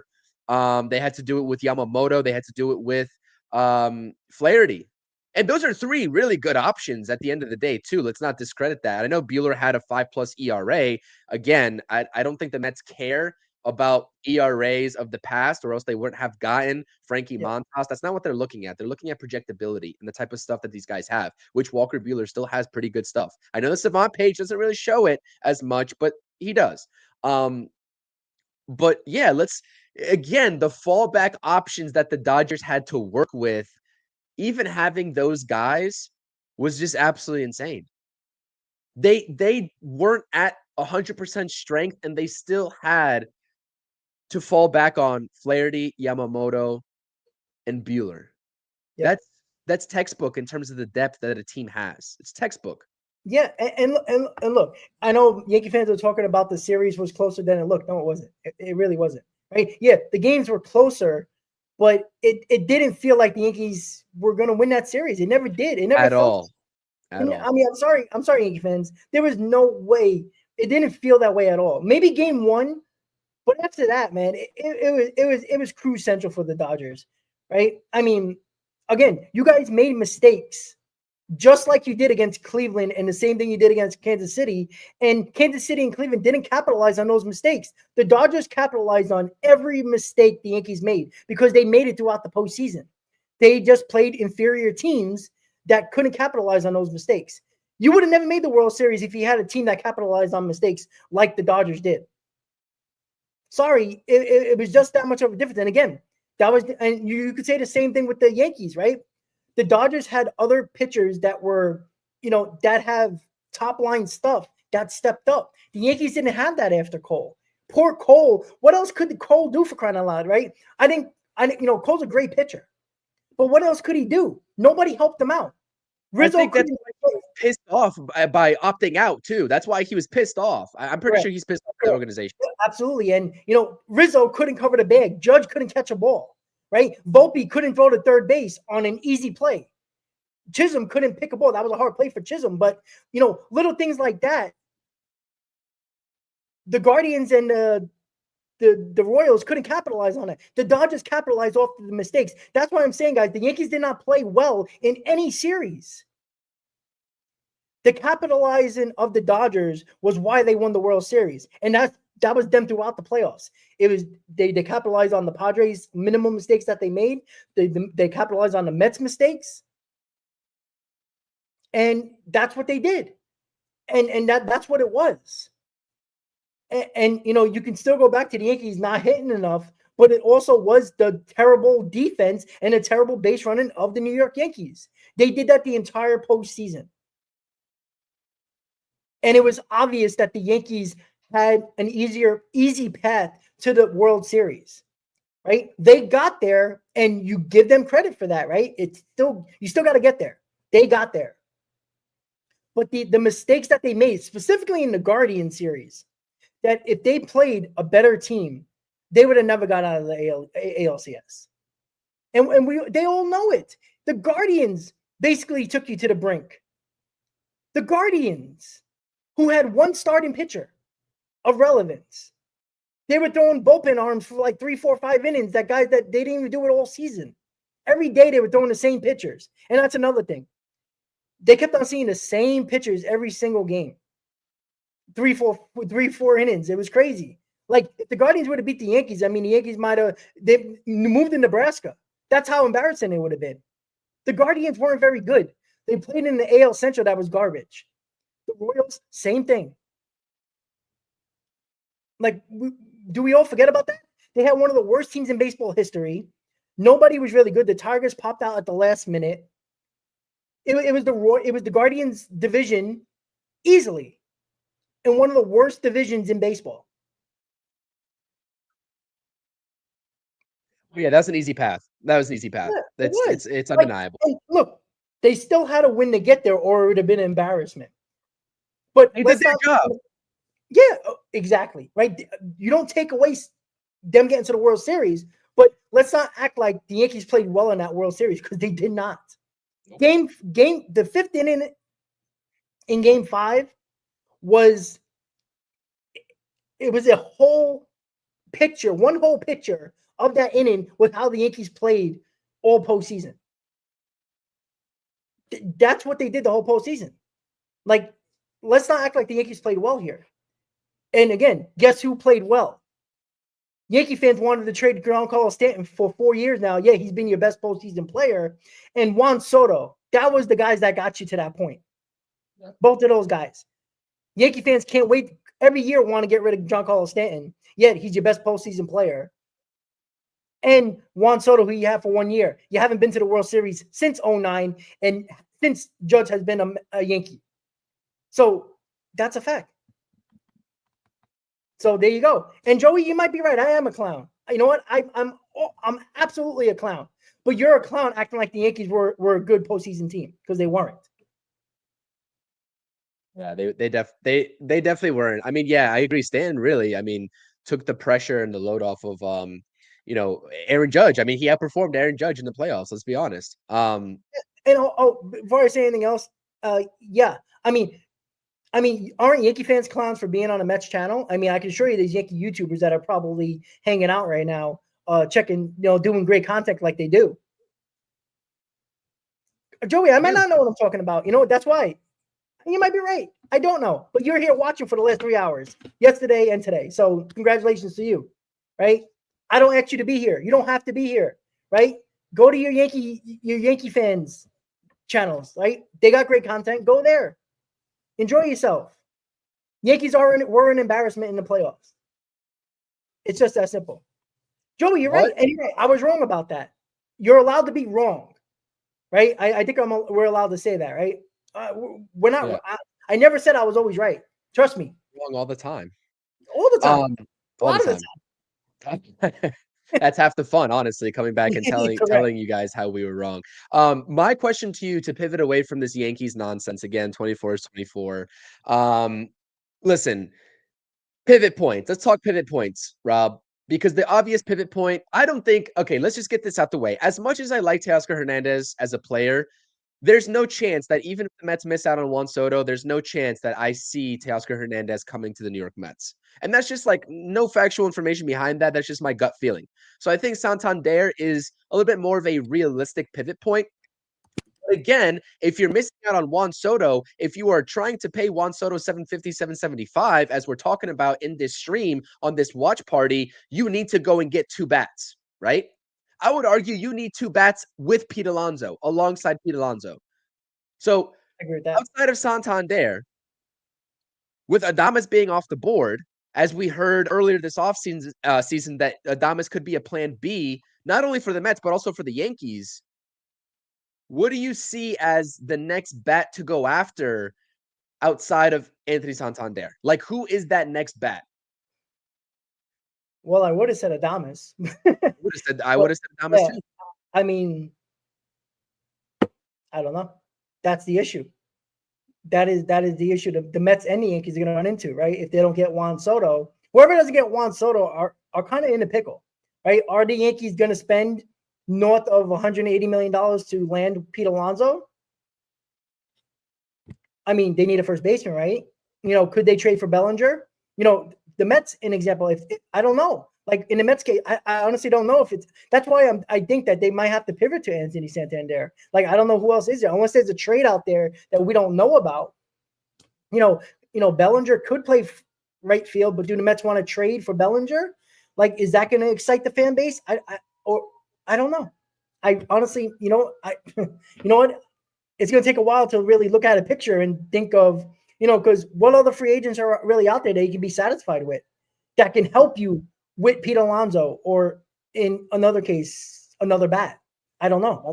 Mets fans aren't going to want to hear this because I know that everyone loves, the Mark Vientos at third base kind of thing. And I do too. I think he held his own really well. But again, the advanced metrics say that he had still a subpar year defensively at third base. The metrics, not the naked eye test. Because again, I think he held his own 100%, especially given with how the season started. You can go and get an Alex Bregman, right? As people are saying in the chat, you can do that. And I would be all for that. Now, I do get a little bit worried because again, you just heard a report of the Astros offering up a 6-year, $60 million deal just around there for Bregman, and him turning it down because he wants to get up to $200 million, presumably just like Pete Alonso, right? That scares me a little bit, but will the Mets overpay for a bat for the sake of overpaying? Because again, if you are trying to beat the Dodgers, you need to throw a competent lineup out there. And Juan Soto clearly gives you the best chance in doing that. But let's just say on the off chance that the Mets don't get Juan Soto, you've got Pete Alonso to re-sign, presumably. You've got Anthony Santander. I like the Mets lineup 10 times more with Soto and Pete Alonso than Pete Alonso and Santander, 100%. Because I do think that Santander is a great player. Obviously, the defense is non-existent, just like Juan Soto's is, but the home run potential is there.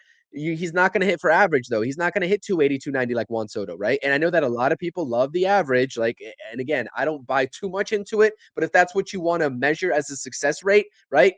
Santander is going to get you between 230, 240, perhaps 250 if you're lucky in that category. He's not the highest OBP guy as well, if I'm not mistaken. I like a particular trade. The Mets could look for trades. I would have said Brent Rooker, but it seems like the Athletics are staying still, adding on to the team and trying to at least be competitive, which is shocking to me, but I kind of respect it at the end of the day. Just why did they have to wait to leave Oakland to do it? The timing of it all is just pretty funny. I really would have liked Brent Rooker, and I talked about him, but I think the Athletics have stated that he is off limits. He's not going anywhere. And also, a name that people also really aren't talking about because everyone wants to talk about the Garrett Crochet trade front with the White Sox. I understand this guy's been up and down in terms of his health, and it's a major thing to bank on. But Luis Robert Jr., I like his bat as well. I like what he can provide and the upside that he has. It may be a package deal with the Garrett Crochet. You could talk about if the Mets really are desperate, and I'm not saying the Mets are desperate, and it just seems like the Mets will never be desperate under this David Stearns regime, and they will wait. And if they don't get what they want, they will go into the season and just figure it out, at least until the trade deadline. But Luis Robert Jr. But if you're if you're selling me on Luis Robert Jr., then there's too many outfielders on this team because Starling Marte is going to have to go somewhere else. You're going to have Siri, you're going to have Taylor, Nimmo, and then Robert. So again, that doesn't really make sense to me as well. That's why I think an infielder is a lot more likely. And if the Mets were interested in Adames playing third base for them, I think that Bregman could be a pivot point. Again, very competent bat. Definitely is overvaluing himself, as are a lot of other people on this market. So I don't know, man. It's kind of a crapshoot after Anthony Santander. And again, I would love Teoscar Hernandez. I just don't see him leaving LA. That's why I don't believe the reports of him going to Boston really at this point. Yeah. Jocelyn, lovely comments, by the way. And no, I won't block you because I'm not that type of person. But you talk about the Mets' bad clubhouse. We had one of the best clubhouses in baseball, and that was a fact. Even the Yankees said that after we swept you in the season. They even said that. Are these Yankees trolls? Of course, I know. Yeah. Oh, Jocelyn, again, yes, you made it to the World Series. And again, in embarrassing fashion, you did, yes. The Mets also made the World Series in 2015. Right? Yeah, you won 2009. That was 15 years ago. You were in diapers. I mean, come on. Congratulations. I understand that. And we understand that. And again, the rent-free Yankee fans have with the Mets on their mind is amazing to me. Shouldn't you be worrying about the Red Sox? Shouldn't you be worrying about other American League teams? Oh, right, because the American League fucking sucks. That's why you have to worry about the Mets, because you don't have to worry about the American League. Because you guys are embarrassed. Embarrassing. The American League is embarrassing. Oh, look, 85. Oh, you say 85, Joey. You're wrong, Joey. You're not allowed to repeat. You're not allowed to correct yourself. right? That's what you said about me, right? So there you go. So Yankee fans need to troll because they don't have to worry about the American League because Aaron Judge be an MVP and bat 190 and strike out 25 times and still make the World Series. That's how bad the Yankees were. Because the American League is garbage, and they all know it. They won't admit it, and it's cute. And I do apologize if one of my moderators do block you. It's not me. My hands are here, just so everybody knows that. Right? I don't like to block people unless you're racist or in another aspect being disrespectful, completely racist and sexist to anybody that's a subscriber. All right, just so you know that. I don't care if you troll me and troll the Mets fans. That's fine. Right? This is what it's all about. Right? But don't be racist, don't be sexist, and you won't get blocked. At least on my channel. So there you go. Sorry, Chris. I just had to say that. Yes, the American League is garbage. Guys, why don't you? I mean, guys, are we paying attention here? Like, you don't want to admit that. That's fine, but it's a fact. Right? You had one of the worst teams in baseball history in the American League. The American League Central was one of the worst divisions ever in baseball. And the AL West was subpar. Like, what are we talking about here? The Yankees were one of the worst teams in baseball for 2 months, and they still were able to win a division, and they still ended up having a bye. That's how bad the American League was. Let's just talk a little bit of facts here. I think we're allowed to say that. It's fine. Again, you still had to do the job, and the Yankees did their job. And that's a fact. Sorry, Chris, you can talk. I'm sorry about that. That's my fault. No, I mean, it just seems like my chat's chilling right now. There's not many Yankees fans in my chat. I know your chat. I don't know what's going on. I'm kind of at a loss too. So, anyways, who cares? It's a Juan Soto watch party. I mean, the Yankees fans are obviously welcome in here. We like Yankees fans. I like Yankees fans. There's certain Yankees fans that I won't entertain, and I'm not sure why you're really entertaining it right now. But honestly, at the end of the day, again, trolls are going to be trolls, and that's really the end of the discussion. So I agree, though. Listen. At the end of the day, everyone knows that the NL is tougher than the AL. The AL East is a tough division, right? The Red Sox are good. They're starting to be better. Have been good, right? We're not denying that. But I think objectively, when you take a look at the path to the World Series, it's the toughest in the NL, which is why I opened up this stream with the fact that this could also play into the factor of Juan Soto potentially choosing the Yankees, with him knowing that the AL is an easier path. And I would hope that he's willing to embrace the challenge of coming to the NL and helping the Mets top, the Braves, who are getting Strider back, they're getting Acuna back, and they're going to be better than what they were in 2024. I have no doubts in my mind. But man, I think it's pretty objective at this point that the easiest path to the World Series is through the AL. And that was proven, right, this past season. As soon as the Astros were eliminated, that opened up the doorway for the Yankees to go to the World Series. And again, the Mets are still, even coming off of an NLCS appearance, there's a lot of concerns in terms of getting back there. And really, the Dodgers are an easy team to just state why we are concerned about getting back there and getting over the hump. But also, you take a look at the Braves, man. I know we've had a couple of Braves fans in the chat in the past, but I got to give hats off to their organization. We give credit where credit's due. The Braves are going to be a better team than what they showed in 2024. They were injury riddled. They had guys that were missing down the stretch. I'm not going to deny that. Just because we're Mets fans, we're going to call spade a spade always. We know that. We're not naive to that fact. And it's going to take a hell of a lot more in terms of upgrades to try to compete with the talent level of that roster, the talent level. So, yep, agree. And that's the other thing, right? There's National League teams. I mean, look at the teams that are that are already better and probably are going to get better, right? The Phillies were considered one of the best teams in baseball, other than the Dodgers, right? That was all the talk, right? The Mets beat the Phillies last time I checked.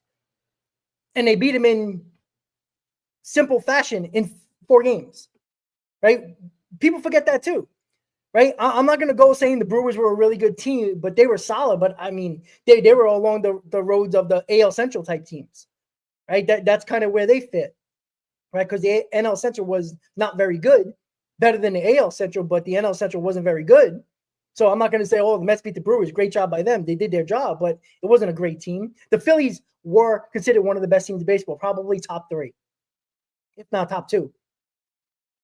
And that was a fact. And the Mets couldn't beat, obviously, the best team, the Dodgers, just like the Yankees. So, Blue Jays again, fan in the chat here saying that objectively, what was this comment here? A fan of a literal AL East team just said Dodgers, Mets, Padres, Braves are probably the best 4 teams in baseball. I mean, we're not making this up. I mean, the NL is objectively better. I think that is clear. I mean, you can still be a Yankee fan and objectively say the Yankees had an easy path. That's fine. Look, there's nothing wrong with that. Look, I'd love for the Mets to have an easy path in the National League. I hope everybody sucks.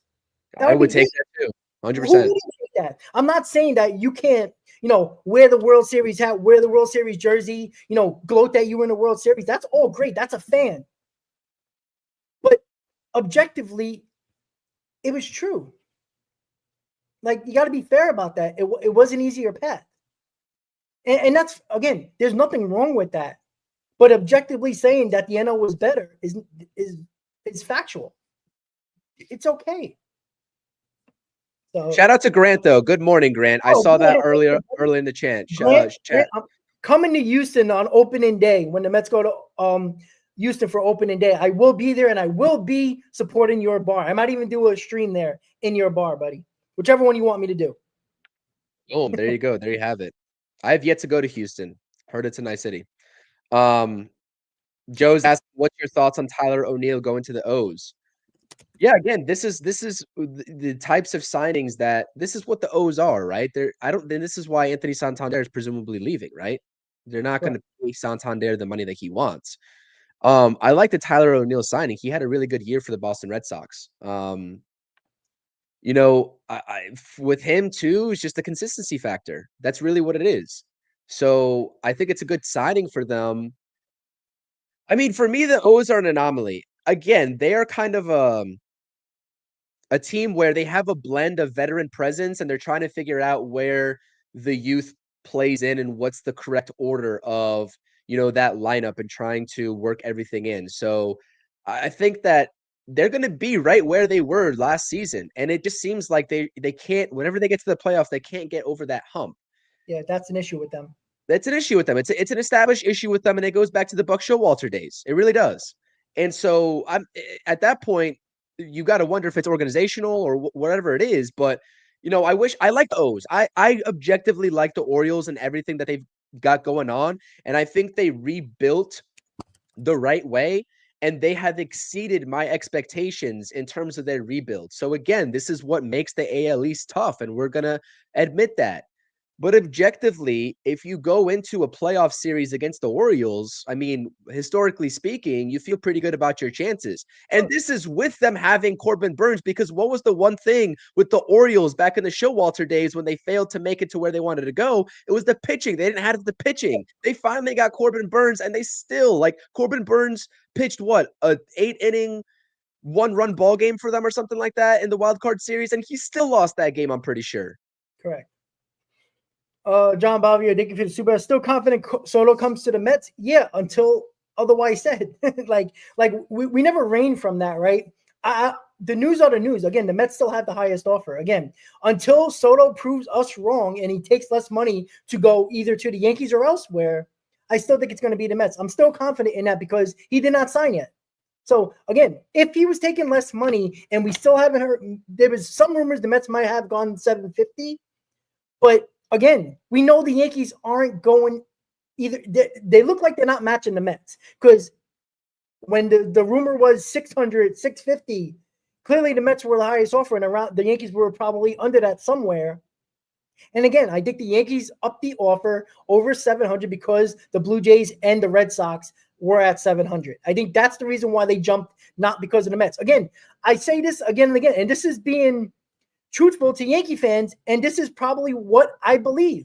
Yankee fans aren't worried, the Yankees aren't worried if Soto goes to the Mets. Yeah, the back pages are the back pages. You don't win on the back pages. Yeah, it's fun and all that, and some people might hang it up and all that. Maybe me. Who knows, right? you don't win. You win on the field, right? We all know that. It would be a disaster if Soto goes to the Blue Jays or the Red Sox. That's when the Yankees will have a huge issue. That's what they're trying to avoid. Because Soto going to the Mets, why do the Yankees care about that? Same thing. The Mets, Soto going to the Yankees, he's in the American League. He doesn't affect the Mets like he did with the Padres or the Nationals. That's a huge difference. Now you got to play them 13 times a year and possibly in the playoffs in the first couple of rounds before the World Series. The only time I would have to worry about Soto being a Blue Jay, Red Sox, or Yankee is the World Series. And let's all get there first. So that's what I keep saying when it comes to the confidence level with the Mets. If he goes to the Mets, I'm going to be ecstatic. Of course I am. Just like Yankee fans, if he chooses the Yankees, going to be ecstatic and probably troll the Met fans because that's what they do. But the Yankees and the Mets are bidding against each other for that same player, obviously. But they're not going to put their heads in the dirt if they choose one of the New York teams because it doesn't affect them except this offseason where they have to pivot now, which I think both teams might have a hard time doing, right? Now, I think the Mets could go after Anthony Santander. I don't think the Yankees are going to do it because all they talk about is Dominguez being a possible option if they don't get Juan Soto. So Dominguez would be a center fielder, Judge would be in right field, and left field could be, a stopgap type player. It could be an average player, right? Maybe they do go after Alonso, but I don't think the Yankees are going to pay $80+ million for Pete Alonso. They might get Christian Walker. And again, spreading the money might be the best for both teams at the end of the day, right? I think Joey said that in the chat, one of the Yankee fans, right? We all might be wrong here. And getting Soto might hurt our chances to get other players. We think it might lean more towards the Yankees having trouble because Hal already said he doesn't want to go over that third luxury tax, the Steve Cohen tax. There's no way the Mets have $140 million off their pay, $150 million to play with before they even get to that point. So they have that flexibility. The Yankees are very close to that point if they sign Juan Soto to $50+ million.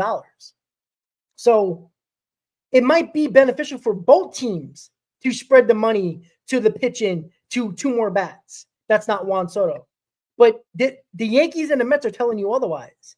They believe that Juan Soto is the guy to get. And that's why their offers are over $700 million. So we might believe that spreading it around might be the better option overall. Again, we don't know that. It has to be played out on the field. But the Yankees and Mets are telling you, and the Blue Jays and the Red Sox, that they're telling you he's worth $700 million and he's worth what we're trying to do here. So the bidding war is telling you that they believe Soto is that guy. So whatever we believe is just opinionated or is just our opinions and, trying to, put something out there in the air to have a conversation. But the Yankees or Mets specifically are telling us that they believe Juan Soto is that guy, and spreading it around to other players is not going to make the teams probably better. Everybody, I think Yankee fans and Mets fans can agree here, which is very less often, but no team is going to be better without Juan Soto. Could we agree with that? I'm not saying they can't win 95 games, make the playoffs, but Yankee fans seen what Juan Soto did in the playoffs. Met fans seen it with the Nationals. They seen it with the Yankees. They go to 2022 wildcard. Look what Juan Soto did to the Mets. Even though I think he hit 1 home run, he destroyed the Mets, base hit after base hit. He's outstanding in the playoffs. That's why the Mets and the Yankees and the Red Sox and the Jays want him, because what he does in the playoffs, he has great season numbers, but he becomes another godly player in the postseason. That's why I want Juan Soto, because what he can do in the playoffs, he puts a team on the next level. That's why I'm confident he's still going to the Mets, because they have the highest offer at this point. Sorry, I went off board there, but no, I agree, and that's why I also think that there's no limit for Steve Cohen in terms of the Soto sweepstakes, because again, as we just tried to have a discussion about pivot points, it's very thin. The pivot points are very thin after Juan Soto. So those teams are going to have to get creative, right? Whether it's the Mets, the Yankees, or anybody else, those teams are going to have to get creative in terms of other signings, and the supply and demand factor will also kick into effect with those guys too. because everyone who is out on Juan Soto is going to be after those guys as well. And then you have to get creative with the trades. So, and I do think this is a lose-lose situation for both teams in terms of the overall value that they're giving out, but they understood what this was going to be, right? Signing up for it in terms of being interested in Juan Soto from the start. But Mothman said it. Like, I think that if there's one team that this is a bigger loss for in terms of if a price goes up to a certain point, it's the Yankees. The Mets have more to work with, right? Mm-hmm. And Mothman said, crippling the Yankees' pockets. That's exactly right. That's exactly what it would do for the roster allocation for the rest of their team. It's true. It's absolutely true. Just a little bit of reporting here. Julian Gilarte, he's the MLB minor league reporter for Mets and Yankees, so he's for Latino sports. He put out there that Hector Gomez on Instagram Live confirmed that the bidding for Soto is $750 million plus, and that the decision could come tomorrow. Both New York teams at the top. Of course. So, are we taking it with a grain of salt? What do you guys think in the comments, Chris? What do you think? Yeah, I think it's getting up to 7. I think if it's 750 already, if the report's true, again, Hector Gomez is a little bit of a shot in the dark in terms of his history of reporting. I feel like Rob, man. I just want to we got to take a breather at some point here. This hurts the Yankees and the Mets so much if it's tomorrow, because again, they could be doing more.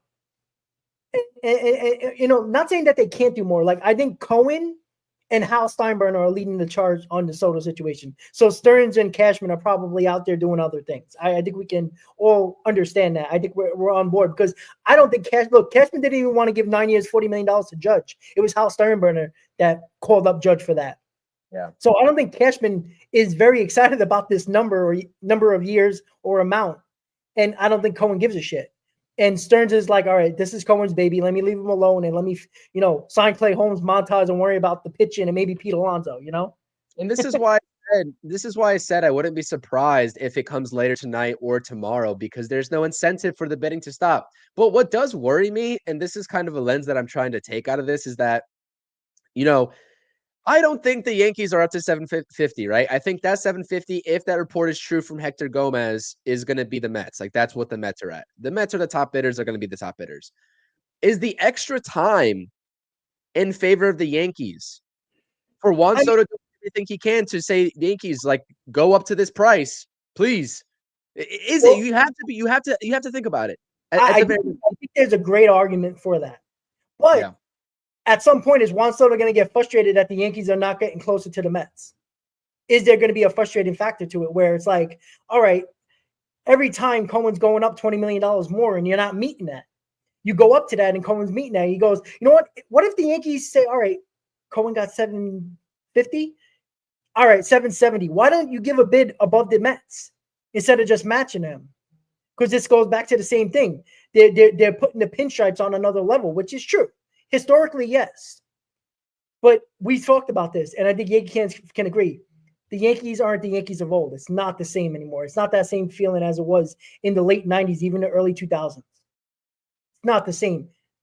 So if the Yankees are still living on that pedestal that they've got knocked off ever since the curse of the Bambino has been struck down, it's not been the same Yankee, aura, the Yankee the ghost of Yankee past hasn't been the same.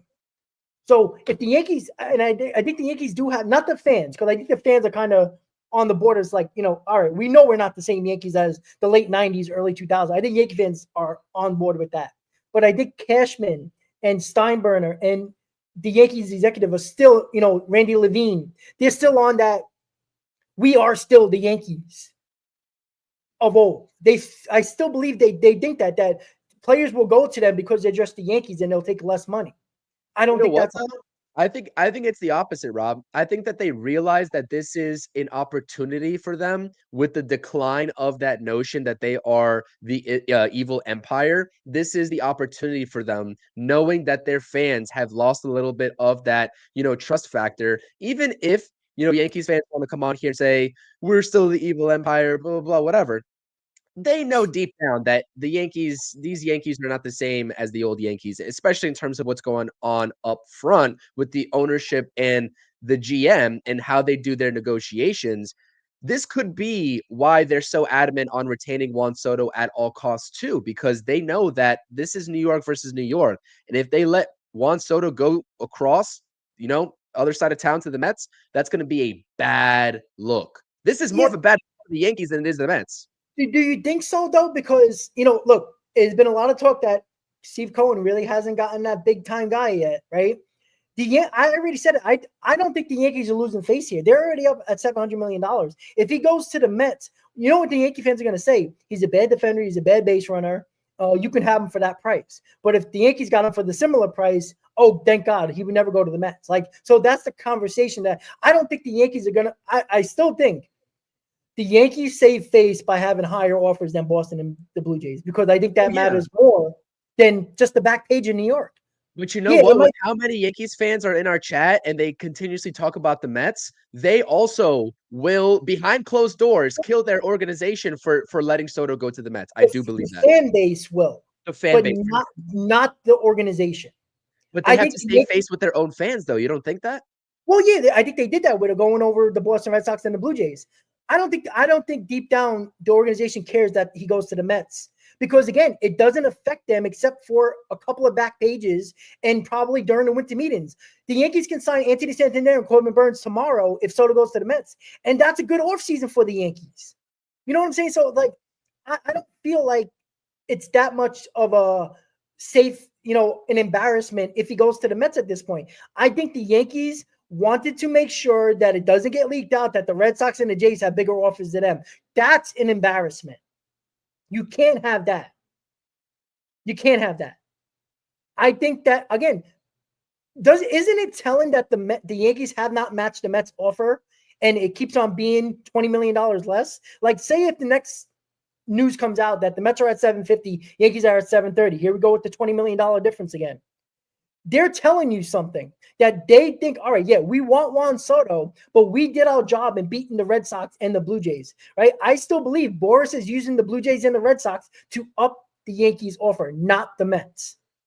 I think the Mets want to be $20 million plus more than the Yankees because it's time for Steve Cohen to really open up the pocketbooks and saying, I am not being denied for this guy.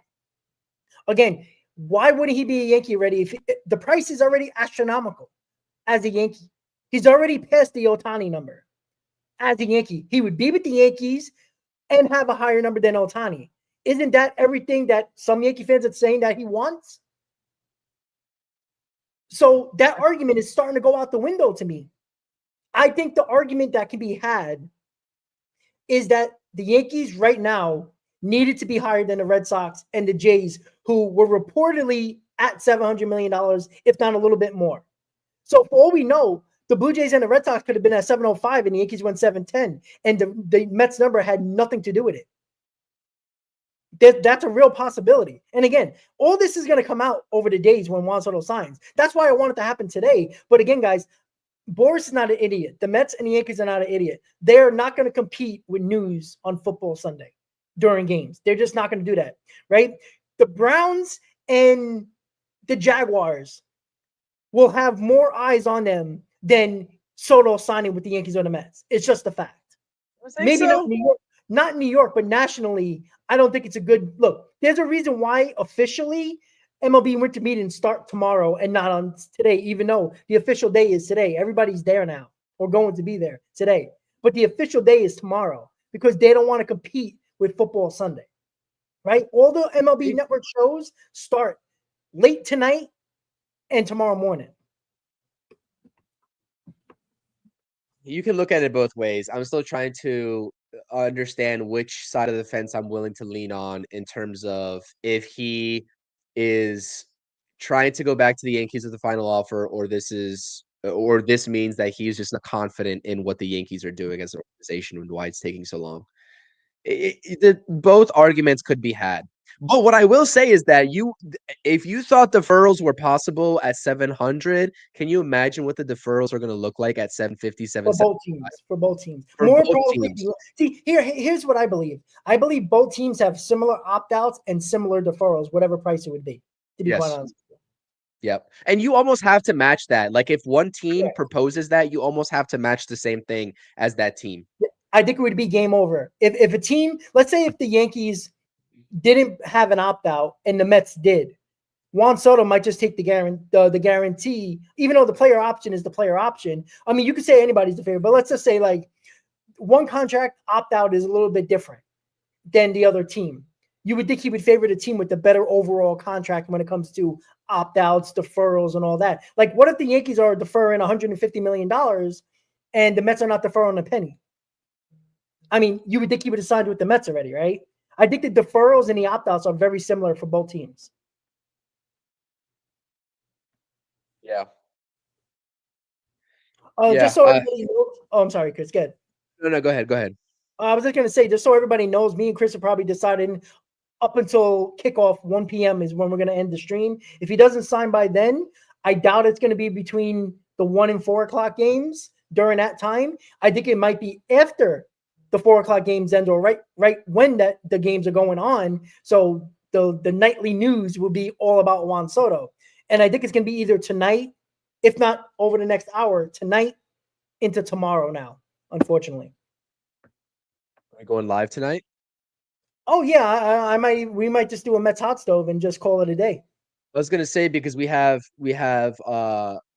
probably have other reports to talk about too. Well, that's the other thing, right? There's a possibility, right? Yeah. The whole time when Juan Soto was being talked about with the Mets and high offers, they signed Montas and Holmes. So they clearly, the Yankees haven't done nothing other than talking rumors about Juan Soto. So that's the other thing. The Mets are doing work to improve their roster and to obviously they have to fill their 40-man roster as well. So they're doing other things while being in on Juan Soto. This is why I'm saying that Cashman's on the back burner here. And I know Cashman talked to Fried, and I think they had a conversation with Burns, but they haven't signed anybody. That's why I believe Cohen is leading the charge on the Soto issue, and Stearns is cooking on the other end of the other options, right? Stearns is not going to sign Anthony Santander because that kind of counteracts the Soto situation. So the right field situation makes no sense to talk about Santander until Soto signs. Maybe Stearns is talking with Pete Alonso. Maybe it's a back-to-back. Maybe it's Soto today, Pete Alonso tomorrow. I think that could be I truly believe that Soto and Alonso have a lot to do with the Mets. I think it's going to be within a few days those sign. If the Mets sign Juan Soto, Pete Alonso is getting signed over the next couple of days with the Mets, in my opinion. Yeah, I agree with you. I think they go hand in hand 100%. I've been saying that. And I think I saw a report out there. I'm not sure if it's true or not. I don't think it's true, given I'm just remembering the account that tweeted it out, and I won't say it, but just the idea of it, at least the philosophy of it. Do you think, right, that when they start negotiating with Boras for Pete Alonso, do you think that Pete Alonso will give the Mets the opportunity to match? Well, there was a report out there. I don't know who said it, but I think it was a legit reporter. I know who I saw it from, and it wasn't that account isn't legit, but I have no doubts that they probably. I would think. Well, I'd hope Pete Alonso would go back, but again, this is a Boras guy again, right? Boras is not an idiot. He's going back to Steve Cohen if Steve Cohen is interested in a player, right? This is Boras again, guys. This is not me just being an ass and being a Mets bias here. Boras, was it last week? I think it was at the owner or a week and a half ago at the owners meeting. He was there. He specifically says, of course, I'm going to go back to Steve Cohen. I wouldn't be doing my job. So Exactly. He said it himself. I'm not saying this as like an opinionated, maybe just my opinion. He said that himself. So if that relates to Soto, that's obviously going to relate to Alonso, who played for the Mets. So yeah, I think the Mets will have the final say. Now, I don't think they're going to go to $200 million. But again, what team values Pete Alonso more than the Mets at this point?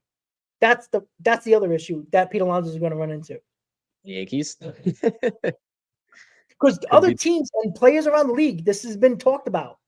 Players actually like hinted at it to reporters, and other teams around the league don't think Pete Alonso is as good as Met fans and the Mets organization portrays him, right? No matter what you believe, that's a fact. So where Pete Alonso is going to get $200 million from, or even over 185, I find it hard to believe. That's why I think he's going to be running back to the Mets to get a solid offer. Yeah.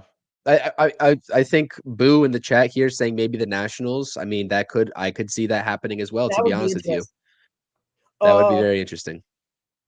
Hold on, guys. Kyle just said, you guys are in for a world of hurt shortly. I don't think the Mets expected the other team to be so aggressive. Yeah, they did. Yeah, they did. Of course they did. That's not a good comment. The Mets clearly knew that this was going to be the case. I don't think the Yankees thought the Red Sox and the Blue Jays were going to be as interested and aggressive as they are, right? This is not a Mets conversation about the Yankees here. Again, the Yankees need to worry about the Blue Jays and the Red Sox getting Soto more than the Mets. I think that's a fact. And again, will I be disappointed if the Mets don't get Soto? Yes. But I'm not going to worry about Soto being a Yankee, because what does that matter to the Mets at this point? Besides back pages and a few days of nonsense from Yankee fans, it doesn't hurt us because he's not a Brave, he's not a Philly, he's not a National, he's not a Marlin, he's not a Dodger, a Padre, or anybody in the National League. Bob, I agree with you. I trust David Stearns, even if it's a plan B, C, and D. But we can all understand that it did take guys to have outstanding seasons that a lot of people think they couldn't have in Minaya and Severino, Tyron Taylor stepping up. Guys like that. Not saying that can't be the case, but you're leaving a lot of hope on the field. And I said this, if Stearns believes that Buehler and Minaya are the two rotation guys he's going to get, and that's going to be our rotation with Senga and Peterson and Montas, I'm sorry. Unless somebody really steps up as an ace, you're going to be looking for that top line starter at the trade deadline. That's the issue, guys. That is the issue that I'm concerned about. Or if they don't do big with pitching, I think they're going to get position players money-wise. I think Stearns is more comfortable giving position players a lot of money over pitchers because of the injury aspect.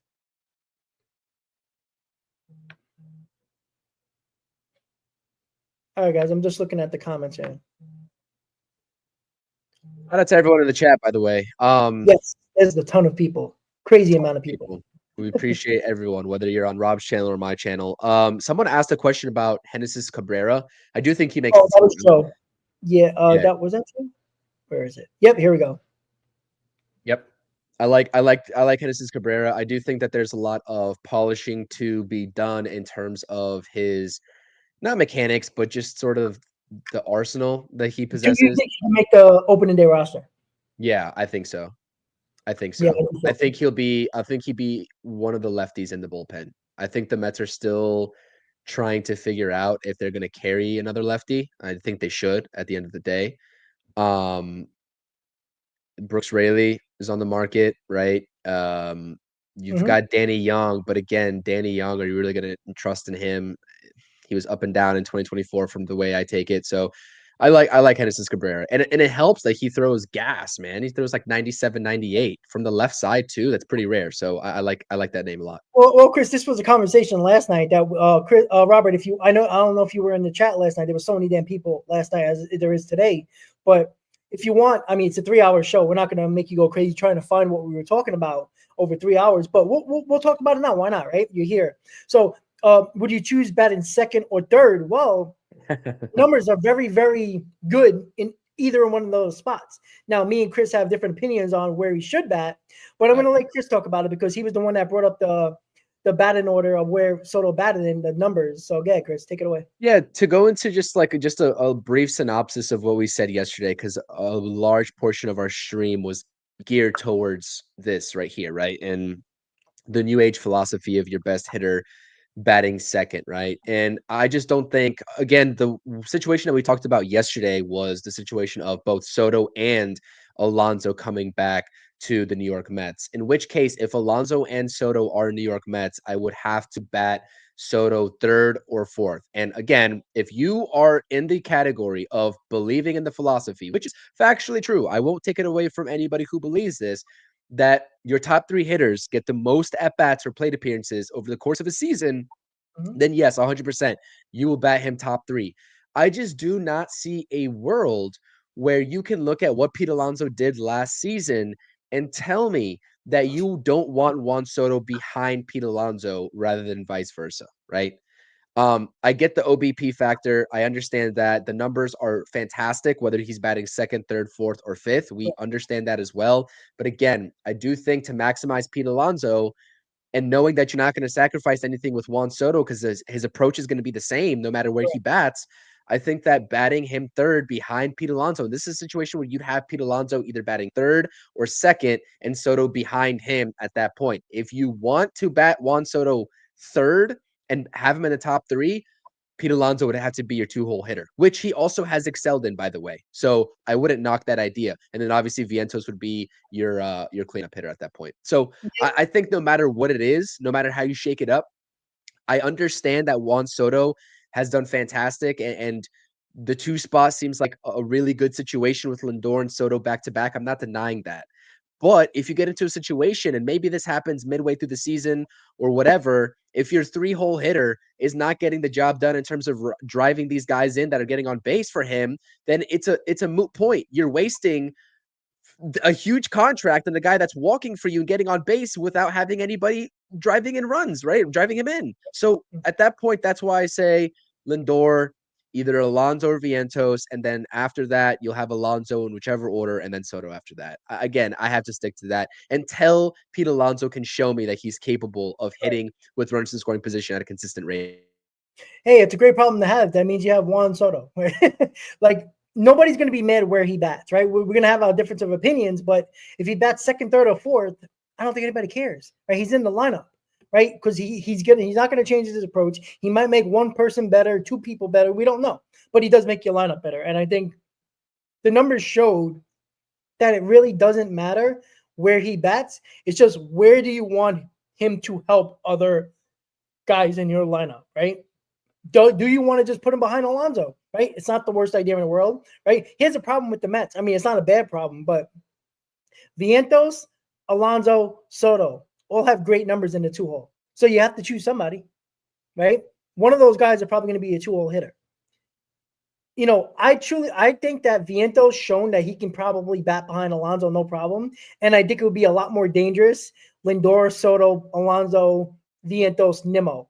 That is a pretty damn good 1 through 5. And that's not including Alvarez, who we expect to have a bounce back year. And who knows what else the Mets do, right? And you can go with if it's Acuna or McNeil or Mauricio at second base, or, you know, Siri batting ninth or something like that with his speed. So there's so many different ways to go. And I don't think any of them are wrong. I think it's going to be beneficial either way. I want to bring up a comment where Mothman said, I would be disappointed if we strike out on Soto and sign low price guys. I would be pretty pissed off. Well, I don't think they're going to sign low price position players because that doesn't help them. That doesn't make them better. Low price pitching, more realistic situation. So we're talking about 2 different things here. Well, Chris, let me ask you that question. Let's answer the comment there, right? He would be pissed off. Do you think that if we strike out on Juan Soto, high-priced position players are off the board? Because I would think you would need 2 bats, right? Everybody thinks it's going to be Soto and another bat, Alonso, Walker, or something like that. Do you think if we strike out on Juan Soto, is it going to be? It's probably going to be Pete Alonso, but is it going to be an Anthony Santander? Right? We kind of talked about this briefly, but do you believe if it's not Anthony Santander, where do they go? Since you asked me that question. Oh, we're taking Santander off the board there? Let's say, because he's saying low price guys. Oh. I don't think position player wise. I think that's hard to believe. Would they go Pete Alonso and then say, let's roll it with Marte and another guy? Or Tyrone Taylor? Yeah, I mean, you'd have to, if there's no trades, right? Because we can't just pull a hypothetical trade, you know, from our butts right now. I mentioned the name Luis Robert Jr., but again, I think the infield prioritization is a lot more than the outfield for the Mets, given the personnel right now. You'd have to trust in the young guys, to be honest with you. You'd have to trust in a Mauricio coming back with a vengeance, right? You'd have to trust in that. You'd have to trust that Perhaps maybe a Drew Gilbert is going to be ready at some point too. And again, that's hope. That's hope. And what did we say yesterday? Hope is not a strategy. Nope, So it's not. it's you're stuck in between a rock and a hard place if you're taking away the option of Santander, Yeah. the pivot point for Juan Soto. And that's why making Juan Soto the priority and giving him whatever he wants at this point is so important. That's in a nutshell the reason why we are advocating for the Mets to just do whatever it takes to get him in these doors, is because your options from there, right? The pivot point easy is Santander, but from there, your options are really limited. And that is just the nature of the business. And I think that Boras knows that. He knows that very well. And so again, I wouldn't be mad if the Mets decide to prioritize a guy like Mauricio or maybe a Gilbert making an immediate impact, whereas they would potentially make an impact months down the line. It's unfortunate because I don't even know if Mauricio is going to be ready in time for spring training to sort of ramp up, right? And if he's not ready by spring training, he's not going to be ready by opening day, because we know exactly what JD Martinez did last year, right? They're not going to have him, especially coming off of an injury, right? Just come right to the big leagues and take at bats, right? It's not going to happen. So at that point, it'd be hope. And if hope is what you're selling me on, I'm not buying it. So the Mets are going to have to get creative. This is why David Stearns makes the big bucks. You're going to have to find a trade out there for a bat. Now, our job as people talking about this team, right, with the microphone in front of our faces, is to go ahead, do some research on maybe some bats that could be available. But for me, I think the name is, I think there's going to have to be one high-priced free agent alongside Pete Alonso, whether that's Bregman or Santander. After that, your options are limited, to be honest with you. Yeah, you got to be very creative if you're Stearns in that case. And I do believe that. I think Juan Soto, what the Mets are doing here is telling you how much they believe. Now, I think a lot of people believe that the Mets are going to bring back Pete Alonso. I think the Mets are probably confident in that too, for the most part. I think the way they're talking about Pete Alonso, they kind of feel confident that Pete Alonso is going to always come back to them for whatever reason, and they're going to get him. They're telling you that they need another batter around Pete Alonso. That Soto's obviously the best guy, but that's why Anthony Santander is not signing, because he could pick a team and probably sign with somebody for a lot less money. But why do that? That's why Santander knows the team that misses out on Soto is going to heavily pursue him. Now, I don't know if the Yankees are going to do that, because Santander is a right fielder, and I don't know if the Yankees want, if it's not Juan Soto in right field, I don't know if they want to keep Aaron Judge in center field, right? I don't think they're willing to leave Judge in center field for Juan Soto, but they're not going to do that for Santander for all that money. I think they want Aaron Judge back in right field if Soto is not on their team, in my opinion. Who would be the center fielder? Dominguez. Okay. And then left field, maybe they'll go out and get a Bellinger or something like that. But then again, they need first base again. They don't have a second baseman right now. They technically don't have a third baseman, depending on where Chisholm plays. So I would love, by the way, in this scenario that Mothman is bringing up, I would love Cody Bellinger on the Mets. I would do that 100%. I would take that on. I would take it on. I'm sorry, I would. So you would say, all right, so if they trade for Bellinger and get Alonso, you're okay? If they trade for Bellinger and get Alonso, yeah, that's better than the alternative. What's the alternative in this scenario? Well, again, obviously, if it's not Santander, I mean, you're Right. going with Marte and who knows what else. Let me look up this Bellinger contract real quick, because I know that he opted into Bellinger scares the hell out of me, though, man. I hear you, but I don't trust him at all.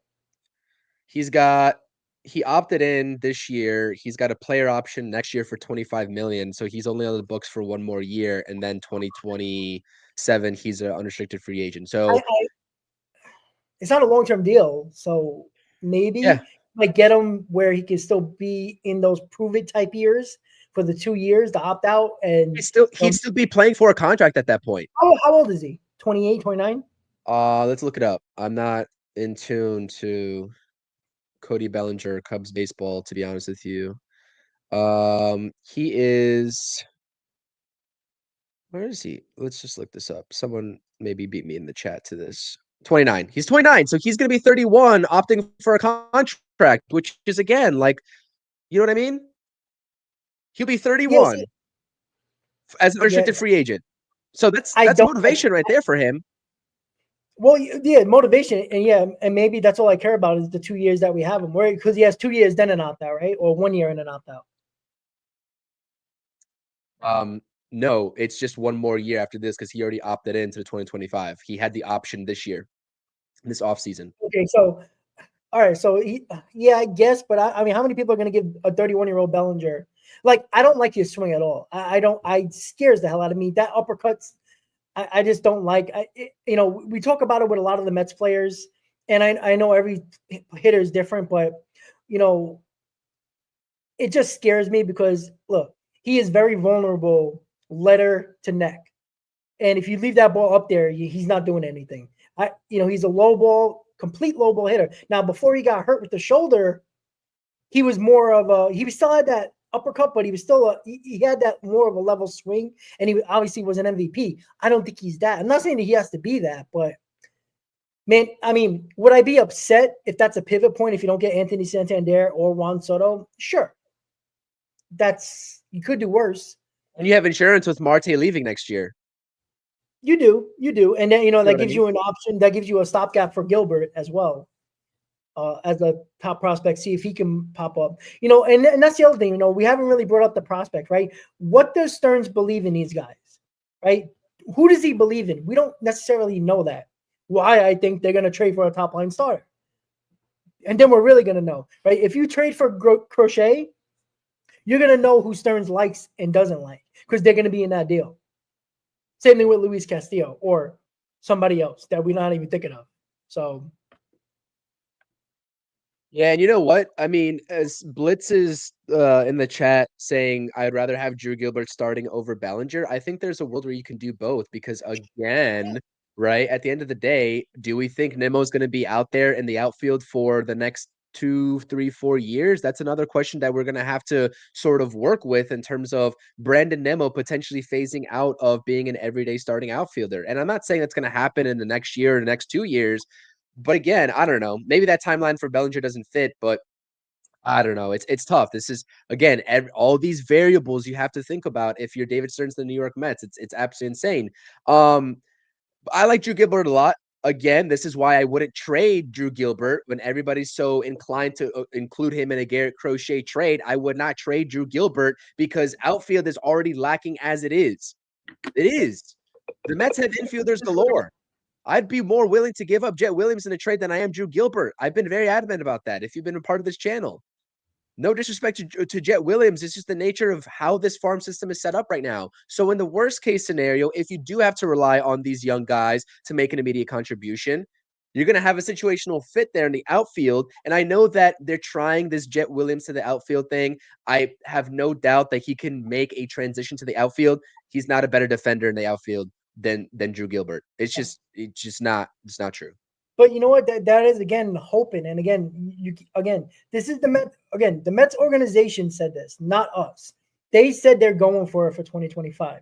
You can't pivot to prospects and tell me you're going for it, right? Drew Gilbert is not, top 5 MLB prospect, right? Guys that come up and just be outstanding players. They're not top of the line. No, they're not Juan Sotos of the world. They're not Aaron Judges of the world. At least we don't know, but pretty good chance they're probably not, right? So you can't, again, Stearns, Steve Cohen, other players, they know. They talked about going for it in 2025, specifically the owner and David Stearns. This was the year, right? A lot of people, we knew all last year was going to be a transition year. It just happened to be a lot of surprises and a lot of help from players that had good years that got us to where we were. 2025 was to go for a year. You can't tell me to go for a year was 2025 and do absolutely the exact opposite. Because going for it means Soto, Alonso, Burns by any means necessary, right? Going for it is not Drew Gilbert, Marte in right field. Let's trade for Bellinger and get Buehler and Manaea. That's not going for it. That's a lot of fucking hope. And I'm sick and tired of that. I want to go into a season knowing that I'm confident in a roster. I don't want question marks. Why is there question marks going into an offseason or going into a season when the Mets have $150+ million available before they hit that luxury tax, the third luxury tax, and you're going to leave a lot of that for a lot of room for error there. How does that make sense? Why do we have to have question marks going into the season? That does not make sense to me, especially when the needs of the team are available via trade and mostly via free agent, but also via trade. This is what annoys me. And this is probably go for a lot of teams. And Yankee fans have been complaining about this too, right? They got Juan Soto, but what else did they do? They had to go out at the trade deadline, get Chisholm. They had to do that, which is a solid trade, but they clearly could have got somebody better, but they didn't. Like, that's the thing. Like, I don't want to leave it up to the trade deadline because now there's a lot more competition. Now you have to give up assets that you might not have to in the offseason by just spending the money that is available. This is what confuses me with the conversation or the overall plan of the New York Mets. Right now, the plan for the rotation doesn't excite me. So that's already the going for it is telling me it's going out the window. Again, Burns didn't sign elsewhere, Free didn't sign elsewhere, Castillo didn't trade anywhere, or Crochet, right? One of those guys can still be a Met. But if all falls by the wayside and the Mets get Manaea and Buehler, is that solid? Sure. But again, solid but not enough. Correct. At least I don't think so. Even if you get Juan Soto and bring back Pete Alonso, I don't feel comfortable enough. Now, the offense might be better, sure. But again, are we talking about the regular season here? Right? Aren't we supposed to be better than that? We're supposed to be, and this is what I talked about. The Mets have settled. After they had really good seasons and they made runs, they settled the prior offseason, the next offseason. Right? I talked about this yesterday. And on my Mets Talk Live, the Mets, for a very long time, after they had successful seasons, runs in the playoffs, we can talk about 2000, we can talk about 2006, you talk about 2015, talk about 2022, even talk about last year. When did they go for it at the trade deadline?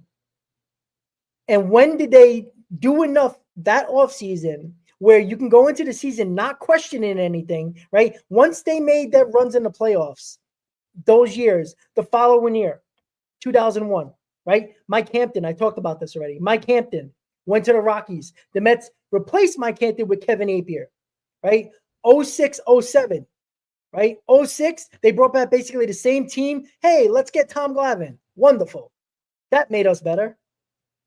Right? And then we had collapses the next 2 years after 06, right? Go back to 2015, right? We were living on the Generation K 2.0 rotation, yet all they did was bring back Yoenis Cespedes and the rest of the team that was already a bad lineup in 2015. Let's not make no mistake about it.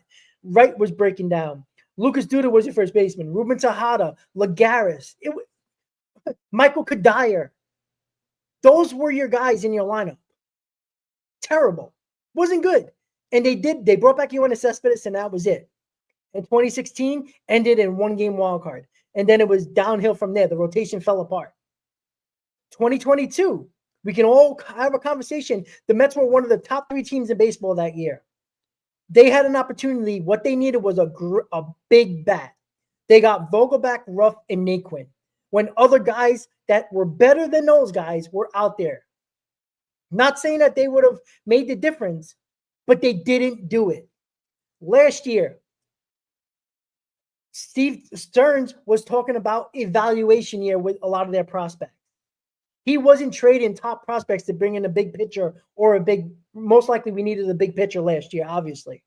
He wasn't willing to give up any prospect assets because he was evaluating. It was an evaluation year. He went with what he could get for minimal cost and hope for the best. And that's what happened. So again, they did not go for it.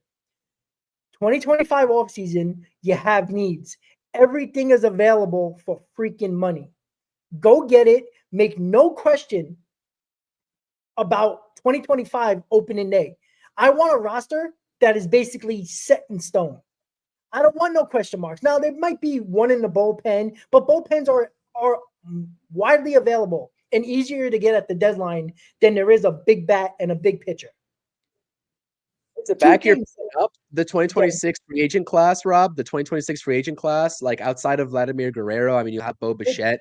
It's not that deep, to be honest with you. So if you want like a big name bat, again, Vlad Guerrero Jr. aside, like this is the year to go ahead and do that. Obviously with Soto, but also Santander. So I just would like to throw that in. If the Mets sign Pete Alonso, the Vlad Guerrero sweepstakes for the Mets is non-existent. What was that? One more time? Sorry, I'm reading the chat.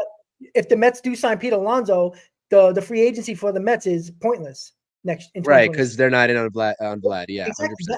That's the thing that I don't understand. Right? They're leaving too many question marks. And again, even if you get Buehler for 2 years with an opt-out and Mania for 3 years, right? You just gave an opt-out to Montas, right? Clay Holmes is here for 3 years.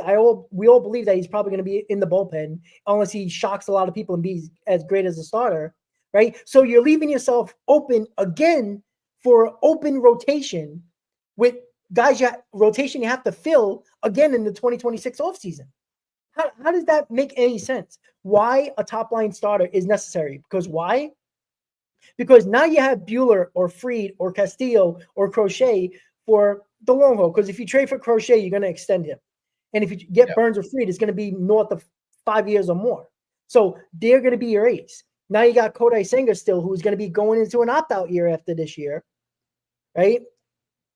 And then you have Buehler and Mania. It feels a lot better because now you only got to worry about 4 starters, the 4th starter, the 3rd, maybe the 3rd starter, maybe the 5th starter, not your top 2 starters. I just don't understand the logic here, right? Unless, again, they might believe that 1 or 2 of their guys in their farm system is going to be that guy. But I'm sorry. How do you know that? That is way too risky. If he is, great. You have an even better rotation. But why are we risking it here? And I think that they're leaning towards a little bit more hope in the rotation. I still think they're going to do what they need to do lineup-wise. But they're leaning with too much hope in the rotation. Bullpen is fiscal, so I'm not going to go crazy of who they sign when it comes to that or who they trade for bullpen. I think it's very fickle. I think, Reed Garrett wasn't on anybody's radar, and he was one of our best relievers. So, and you got Nunez, you still have Buto. So I think the bullpen could be perfectly fine. Hope. And again, you made my point by just bringing up the free agency class next year. There isn't any top line starters that are really ready to get or go for, right? It's more about now. And, is Mania going to get better with age? Is he going to all of a sudden just be a great ace when he also did break down in the playoffs? Kodai Senga, who was injured all of last year, are you expecting him to be healthy? Again, that's question marks for these guys. Even though I really like Kodai Senga and I love Mania, let's put out the facts here. Mania hasn't been good since Oakland prior to last year. And if you want to consider him the ace, okay. But I think that's more of Mets recency bias from Met fans than factual, observation of his entire career. Now, can that new mechanics make him an ace? Yeah. But also, every team has the book on him now. Every team has a lot of video of him now. They have time to figure him out. Now, that may not mean they can hit him, but can anybody guarantee me as a Met fan and say Mania will be the ace if we sign him? If you're guaranteeing that, then I think you're being more hopeful than giving me any facts, except for 1 year. What do you think about this? I agree on the Mania part. I still think the Mets should try to re-sign him. His market's going to be vast, and it's probably going to be a point where maybe David Stearns thinks it's not worth it for the points that you just brought up. But again, I think that with those mechanics, he can have sustained success. But people in the chat are mentioning a name that I liked a lot. And before he signed in Arizona, I actually kind of wanted this name. Jock Peterson. He had a pretty damn good year, to be honest with you. 23 home runs, 275. And I get it. It'd be disappointing. We're talking about playing D. I understand it, Rob. I understand that expression on your face. But again, I mean, we have to cover all of our bases here. We have to what's the saying? Cross our T's and dot our I's or something like that. If I butchered that, I'm sorry. Anyways, Yes, by the way, Carlos, this is coconut water. I love coconut water. I had to bring that out. But yes, this is something where I get that we're annoyed to talk about it, but again, like after the two guys, essentially, right? Maybe three. Again, Teoscar Hernandez is probably not going to be a Met if I had to guarantee it. Um, it's slim. The market's slim. I know Jock Peterson on a short-term deal would be disappointing. I get that 100%. But honestly, he could fix your DH spot if Soto lands with another team. He could. Yay. Great. So we're gonna put Jock Peterson behind Pete Alonso. I can't wait. Well, for that. exactly. Oh, and also the super chat here that we got above too, which is what I want to address. Was it McLovin podcast, something like that? Let's see here. Starred. Yes.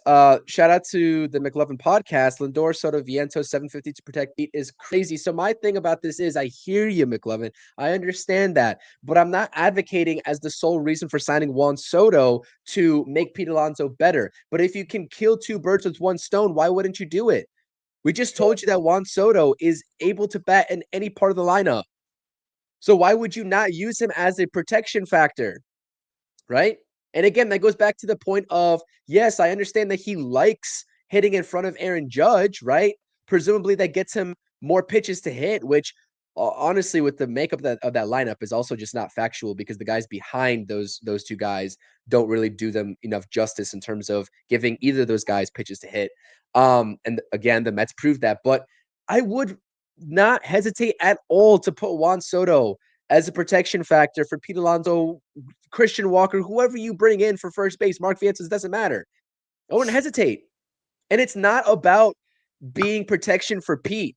That's just the added bonus that you would get with it. That's an added bonus. Soto can bat anywhere. He can, and he can drive runners in at a high clip in any spot. Why wouldn't you want that as a sure thing in your 3 or 4 hole? That's my entire point. But I do understand where you're coming from with that as well. Don't think that I don't. Again, this is why we're having this debate in the first place. Yeah, and then Joe says, I say Cohen goes to 775, 780. It might get to that. It might get to that, especially if it goes up until tomorrow. And we're about 25 minutes away, 27 minutes away until 1 p.m. And I mean, it seems very quiet, which is kind of eerie, right? At least there was like weird news coming out yesterday, but last night, but right now it just seems eerily quiet. For good or bad reasons. I guess we can all argue that situation. But yeah, I mean, would anybody be shocked if it takes 775 to 780? Right? I don't look if it all comes down to, and we hear that the Mets had to go $50 million more for Juan Soto to sign, do I really care? Did I care that the Mets had to go above and beyond to get Carlos Beltran, and he still went back to the Yankees to get the matching offer? No. Carl Beltran became a Met. I don't care how Juan Soto becomes a Met. He can go back to the Yankees and cut Hal's hair and say, "Hey, man, I do everything for you to get that matching number." And Hal says, "No, I don't care if he becomes a Met because of that. I don't care. Doesn't bother me one bit. Get him here, right? I would be a lot more confident in the rest of the offseason if Juan Soto is a New York Met. Not because we got Juan Soto, because I think you don't go Juan Soto and stop there. The scary part that I'm concerned with is if we don't get Juan Soto, will they pivot to what Mothman talked about? Will they go and, work with Marte and bring in and go with Marte, Tyrone Taylor, or maybe do trade for a Bellinger? And they'll sign Pete Alonso, which, wouldn't excite me, might excite some Met fans because Met fans are so in love with Pete Alonso and thinking that he's going to be the end-all be-all, which he won't be because it's been proven many, many years. So that's the issue. That's what concerns me. I think if the Mets get Juan Soto, they're going to be off and running. Same thing about last year with Yamamoto. I truly believe, even though it was a evaluation year, I think if the Mets did get Yamamoto, they would have went a little bit more in regards to getting a bigger bat than JD Martinez. I think they would have done something else bigger. But because they didn't get Yamamoto, they're like, all right, we don't really like the rest of these guys, so we're not going to overpay for people we don't like. This is the problem I think they're going to have. I don't know how much they like Anthony Santander for $250+ million. You know what I'm saying? That's the other thing that I worry about. You know, do they believe he's that good? You know, we can debate that, but I think the Mets really like certain players, and then there's a whole new tier of other guys that are in the same bowl, so to speak. Yeah. In my opinion, Chris, I don't know if you agree with that or what. Yeah, no, I do agree with that. And in pertaining to Joe's comment here, I say Cohen goes to 775. I don't see what would stop him from going to 775, to be honest with you. Right? I don't. I think all your chips have to be on the table here. And I think that, again, if we're talking pivot points that we don't like and Jock Peterson, Cody Bellinger, right? I mean, if we don't like these guys, then maybe the front office doesn't like these guys too, so they don't want to pivot to those guys. I think it's like Juan Soto, Santander, and then it's just kind of like meh. You know what I mean? It's kind of like, is it worth it to tie up, 4 or 5 years for anybody else? Not really. I mean, Christian Walker aside, because again, I would take him as the first baseman. But I think Mothman, and I forgot to say this about Mothman's comment up above, was that we already addressed it, but just to add on to it is that, being disappointed in shorter term deals and cheaper deals, I think it was Mothman that said this, but, I think of that, like the epitome of that is if the Mets let Pete Alonso go, they don't get a Christian Walker and they sign Carlos Santana. A guy that's serviceable 100%, but he's 38, almost 39, going to be in line for a 1-year deal. If we don't like Jock Peterson on a 1-year deal for the New York Mets, which I'm not saying he's only going to get 1 year. I'm saying maybe like 2 or 3 years, given his age. He's 32. I mean, then I don't know if I'd like the Carlos Santana signing, to be honest with you. So those are the types of moves that I think Mets fans are scared of in terms of the pivot points. You know what I mean? Well, yeah, I would be scared too because again, we were sold a bill of goods. Yeah. Let's be honest about that. By the way, but before, sorry to cut you off, I do see a couple of Jays fans in the chat too. Appreciate all the Jays fans. Seem like lovely people. Mr. Bill, greetings from the Great White North. I know the Jays were in talks, but just as Ohtani last year, I do not have big hopes. I am cheering for you, Mets. Thank you, Mr. Bill. We definitely appreciate you. And Sam, curious what Met fans are feeling right now as a Jays fan. We are constantly hearing the odds on favorite to land Soto are the Mets. Do you guys have the same feeling? Oh, that's a loaded question, Sam. Is other places like Boston and Toronto, are they hearing more than we are in New York? In New York media? Like, I don't, because like I hear people talking, like there was Red Sox fans on WEEI, which is the Boston radio sports station, saying that he's going to the Red Sox. Now, that could be Boston just hyping themselves up and just want to piss off Yankee fans. But it seemed like more and more, like it seemed like the Toronto Blue Jay fans that come in here feel like it's going to be the Mets over the Yankees. Like, do they know something we don't? Like, are they hearing something different from Toronto reporters that might be a little bit more in the know somehow, some way? I don't think so. I think we're all hearing the same thing. It just spawned a little bit differently because, again, when it boils down to your respective, teams reporters like that are not the national guys, then the story's going to get twisted with the different words that these guys use. So I don't think they're hearing anything different. Correct me if I'm wrong. Maybe a little bit of a hope factor too to get Juan Soto out of their division, perhaps. So, but yeah, 100%. I don't know. Again, I think it was always between the Red Sox, Mets, and Yankees. The Blue Jays again. Like, I really wish them the best, and I know that they're trying so very hard, and I respect that they have this money that they want to give to somebody that's willing to take on that destination. Kevin Gausman, we talked about it yesterday, right, on our stream yesterday. Gausman wanted to do that. Springer wanted to do that. But outside those two guys, really, like there's not many people that are jumping in excitement to go over there for one reason or another. I'm sure these players have their reasons. But again, I respect that organization in terms of making this a competitive or a competition at the very minimum. And for all we know, right, the Jays could be sneakily involved in terms of driving the price up, like people are still saying. They could be the ones driving the price up. Because there have been solidified reports out there saying, even before the past couple of days, saying that the Jays are the team, the dark horse, and that's for a reason. That's strictly money capital. That's the only reason. So, well, that's the thing, right? Would Soto go to the Blue Jays with an astronomical number, and maybe Steve Cohen is chasing that number? That we don't know. Like, could they be at 775, 800 million? and Steve Soto still might just go there because that's a crazy number.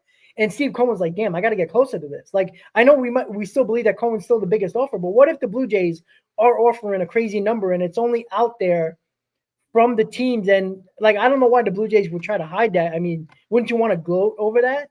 But I don't know. I mean, maybe it's crazy thinking, but I don't know. Maybe they are the dark horse. And you know what? Listen, again, it ain't gonna look. I would love the Soto as the Mets, but again, it's not. It's not gonna overall hurt my feelings that he's going to the American League. I don't need to see him every out of 13 games or in the NL. But you know, again, I still believe this. I think the Red Sox and the Blue Jays are putting the fear of God in Hal Steinbrenner because you cannot let your team, your rivals in your division, have better offers than the New York Yankees. That's embarrassing in itself. Not only do the Mets have the biggest offer, but then you let your two rivals, division rivals, get one up on you. I think that would be embarrassing. Like it just really is. See what Rosie said in the chat. Gomez said that Boras told the Yankees he's a Yankee if they go up to 750.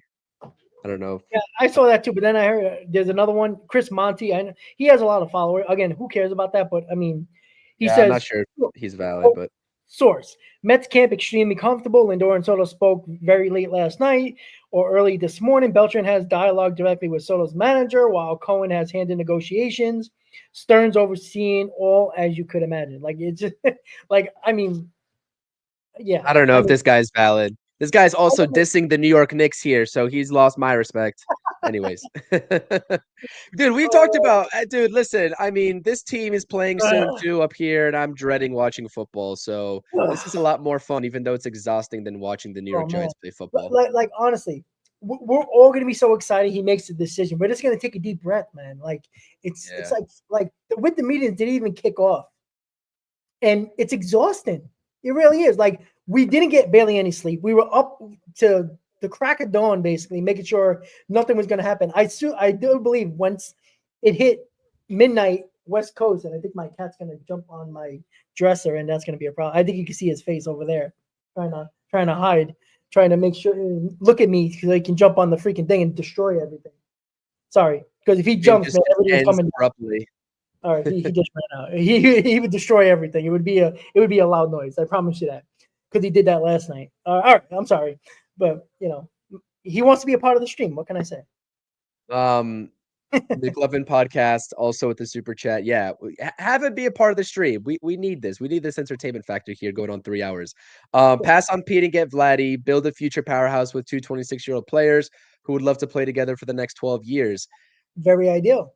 Didn't we discuss this yesterday, right? If this is it could be a part of the negotiations between the Mets, right? Given that their first baseman is a free agent, right? Like there was also discussions about whether Juan Soto would want to have Pete Alonso as his, I guess, his protection or vice versa, whatever. Again, I don't buy into it. I also struck that down yesterday, but on the flip side of the coin, if I'm playing devil's advocate and saying, yeah, maybe if that is the case, then, you know, what if you just make it up? You can't promise these sorts of things. Obviously, the free agent market is unpredictable. Can you imagine if we're talking about supply and demand this year, right, with a couple of options on the board? Can you imagine the bidding prices that are going to happen for Vladimir Guerrero being one of the the best bat, hands down, on the market in 2026? So again, this is, again, hope. This is what I go back to, McLovin, is that this would be a hope, right? Of you being able to outbid the Yankees for Soto and then outbid whoever else, the Jays, right? Because they're going to make, if they miss out on Juan Soto, the Blue Jays are going to offer Vladdy Jr. an astronomical deal, 100%. I'm not too confident in that. I don't think I can be sold on that. In theory, right, what this comment says, it sounds awesome, and I'd be all for it. But again, there he is. But again, I don't think that it's plausible or feasible. So he wanted to give you a little fist bump. But yeah, so that's how I address that question right there. Pass on P and get Vladdy. Again, you're taking an astronomical risk, and I don't think that the Mets, if it's one thing about David Stearns, he takes calculated risks, right? I don't think that's a risk that he would be willing to take on. So, just my Man, two I tell you, as my cat's really on a rambunctious mode right now. Calm down. It's okay. Soto's gonna sign soon. Sorry. He's excited. Like he likes that high dresser, and he tried. Oh boy. See, I don't know if you guys can hear it, but he's going nuts, destroying every. Sorry, Chris, take over. Let me just get him out of here. No, you're good. Paul from Toronto saying Jays offered Soto 750 over 15 years. Paul, would love to know where you saw that. Again, I think we might be seeing different stuff. But again, it's coming from a variety of different places. And it could be factual that the Jays are the one that are the team that's driving up the price here. And maybe it's making it a pain for the Mets and the Yankees. So the Yankees presumably don't really have to only worry about the Mets. They got to worry about the Blue Jays in terms of that astronomical price point. So again, even though the destination isn't as likely, the Jays just doing this in general, is to one, price out the Yankees, or at least, again, as we said earlier in the stream, cripple their pockets so that they can't make their team better in terms of the AL East competition. So again, I haven't been seeing these reports, so I'm just going off of what the comments are saying. I haven't seen anything about the Jays offer. We've been seeing that the two New York teams are the favorites for Soto at this point, but if that is true, 750 for 15 with however many signing bonus you want, it doesn't matter. And again, it could be fake news as well, as Mothman is saying. I have no idea at this point. I don't doubt in my mind, though, that the Blue Jays are up there just sneakily, just trying to go back to Boras and trying to get a gauge of what it would take. Again, I respect the organization. I understand that they want their big caliber free agent signing just as much as the two New York teams do. So I have to stick with this in that the Jays just aren't a serious contender here when it comes to the rest of the teams in the Juan Soto sweepstakes. But they're sure making it hard for other teams, perhaps, Rob. I mean, they sure are. Mm-hmm. Yeah. Sorry about that. I had to get him out of the room because he's gonna destroy everything, and that's a problem. Yeah. Do you think it's Jay Gamer saying, do you think the Jays are being quiet and getting it done? I think they're being quiet about it, but they're not going to get it done. I don't think so. I don't know anymore. I think they're a dark horse for sure. I really think they are. I think they could be, but I think they're gonna. How everybody's talking about the Mets have to be $50 million higher than the Yankees, which is clearly probably not the case. But I do think the Blue Jays need to be about $50+ million more than everybody else to be really considered, because Juan Soto will be completely nuts to pass out $50+ million to go to the Mets or the Yankees. I think it would be crazy. Maybe it can be with a bonus or whatever it might be, but I think they have to have an astronomical number higher than the Mets or the Yankees. Now, I do think the Blue Jays have no problem going past the Yankees, but would they go past the Mets? And if they do, how much? That's the only thing I could say that they could be the dark horse. Again, I would not be happy that Soto's not a Met, but I would kind of laugh in Yankee fans' face if the Blue Jays got him. Like, that would be insane. That would literally be insane.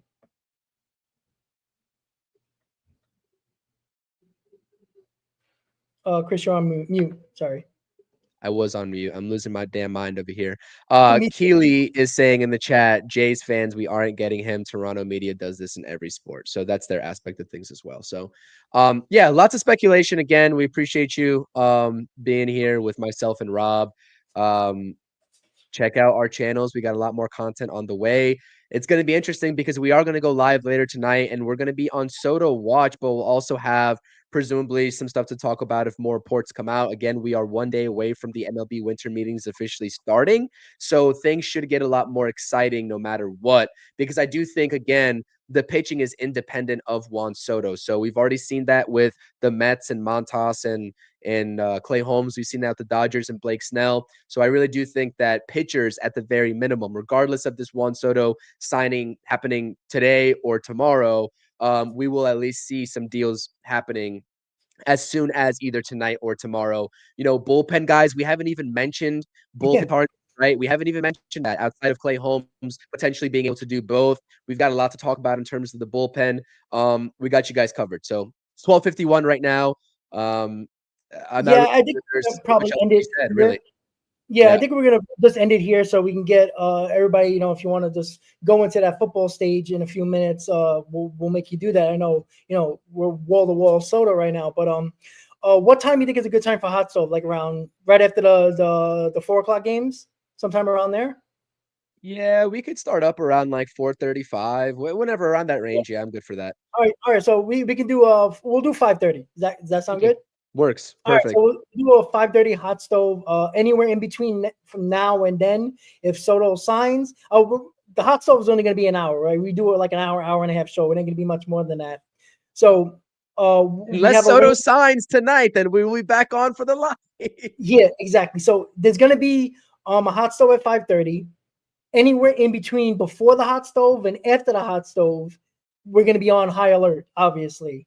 And if obviously Monday might be another day 3 of Juan Soto watch party, which you would think the first real day of the winter meetings, you'd think he would sign. I mean, it would be outrageous if it's longer than that. Like I don't know. Yeah. I agree. And we'll be streaming winter meetings too, because again, I really do think that at least pitching aspects we'll do like a watch party like this, if I'm not mistaken. But again, like we will come at you with the latest news. And again, if Juan Soto signs with the Mets, we're obviously going to go live as soon as it happens. And if Juan Soto doesn't sign with the Mets, guess what? We're still going live. So again, hit the notifications button. Subscribe to Rob's channel and subscribe to my channel. Again, we do a lot of these shows conjoined and together because we want to give you all different perspectives. We do agree on a lot of things, but we also disagree on certain things, as is the case with these past couple of streams in terms of the Soto situation and where he fits into the lineup potentially.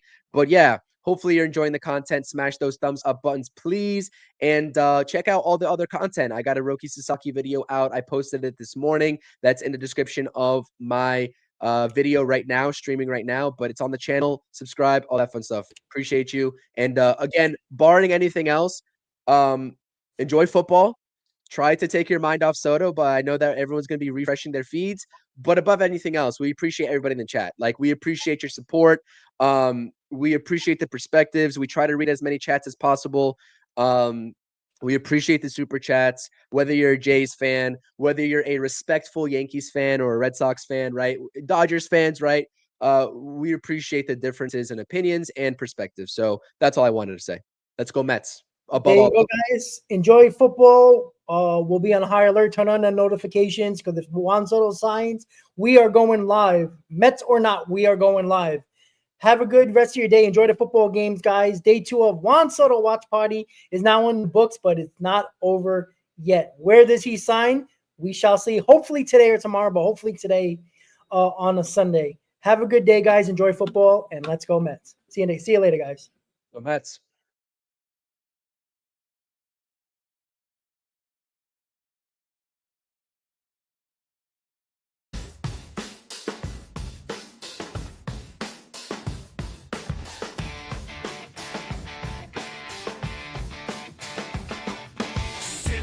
In the dead of night, full of echo. Concrete jungle, dreams bust to grow. Mets in the air, chase glory, no fear. Broken backs, but hearts steer clear. OMG, the chaos, what a scene. Streets buzzing like a machine. Creepers from the shadows, chills on my spine. Past haunts, the future shine. Come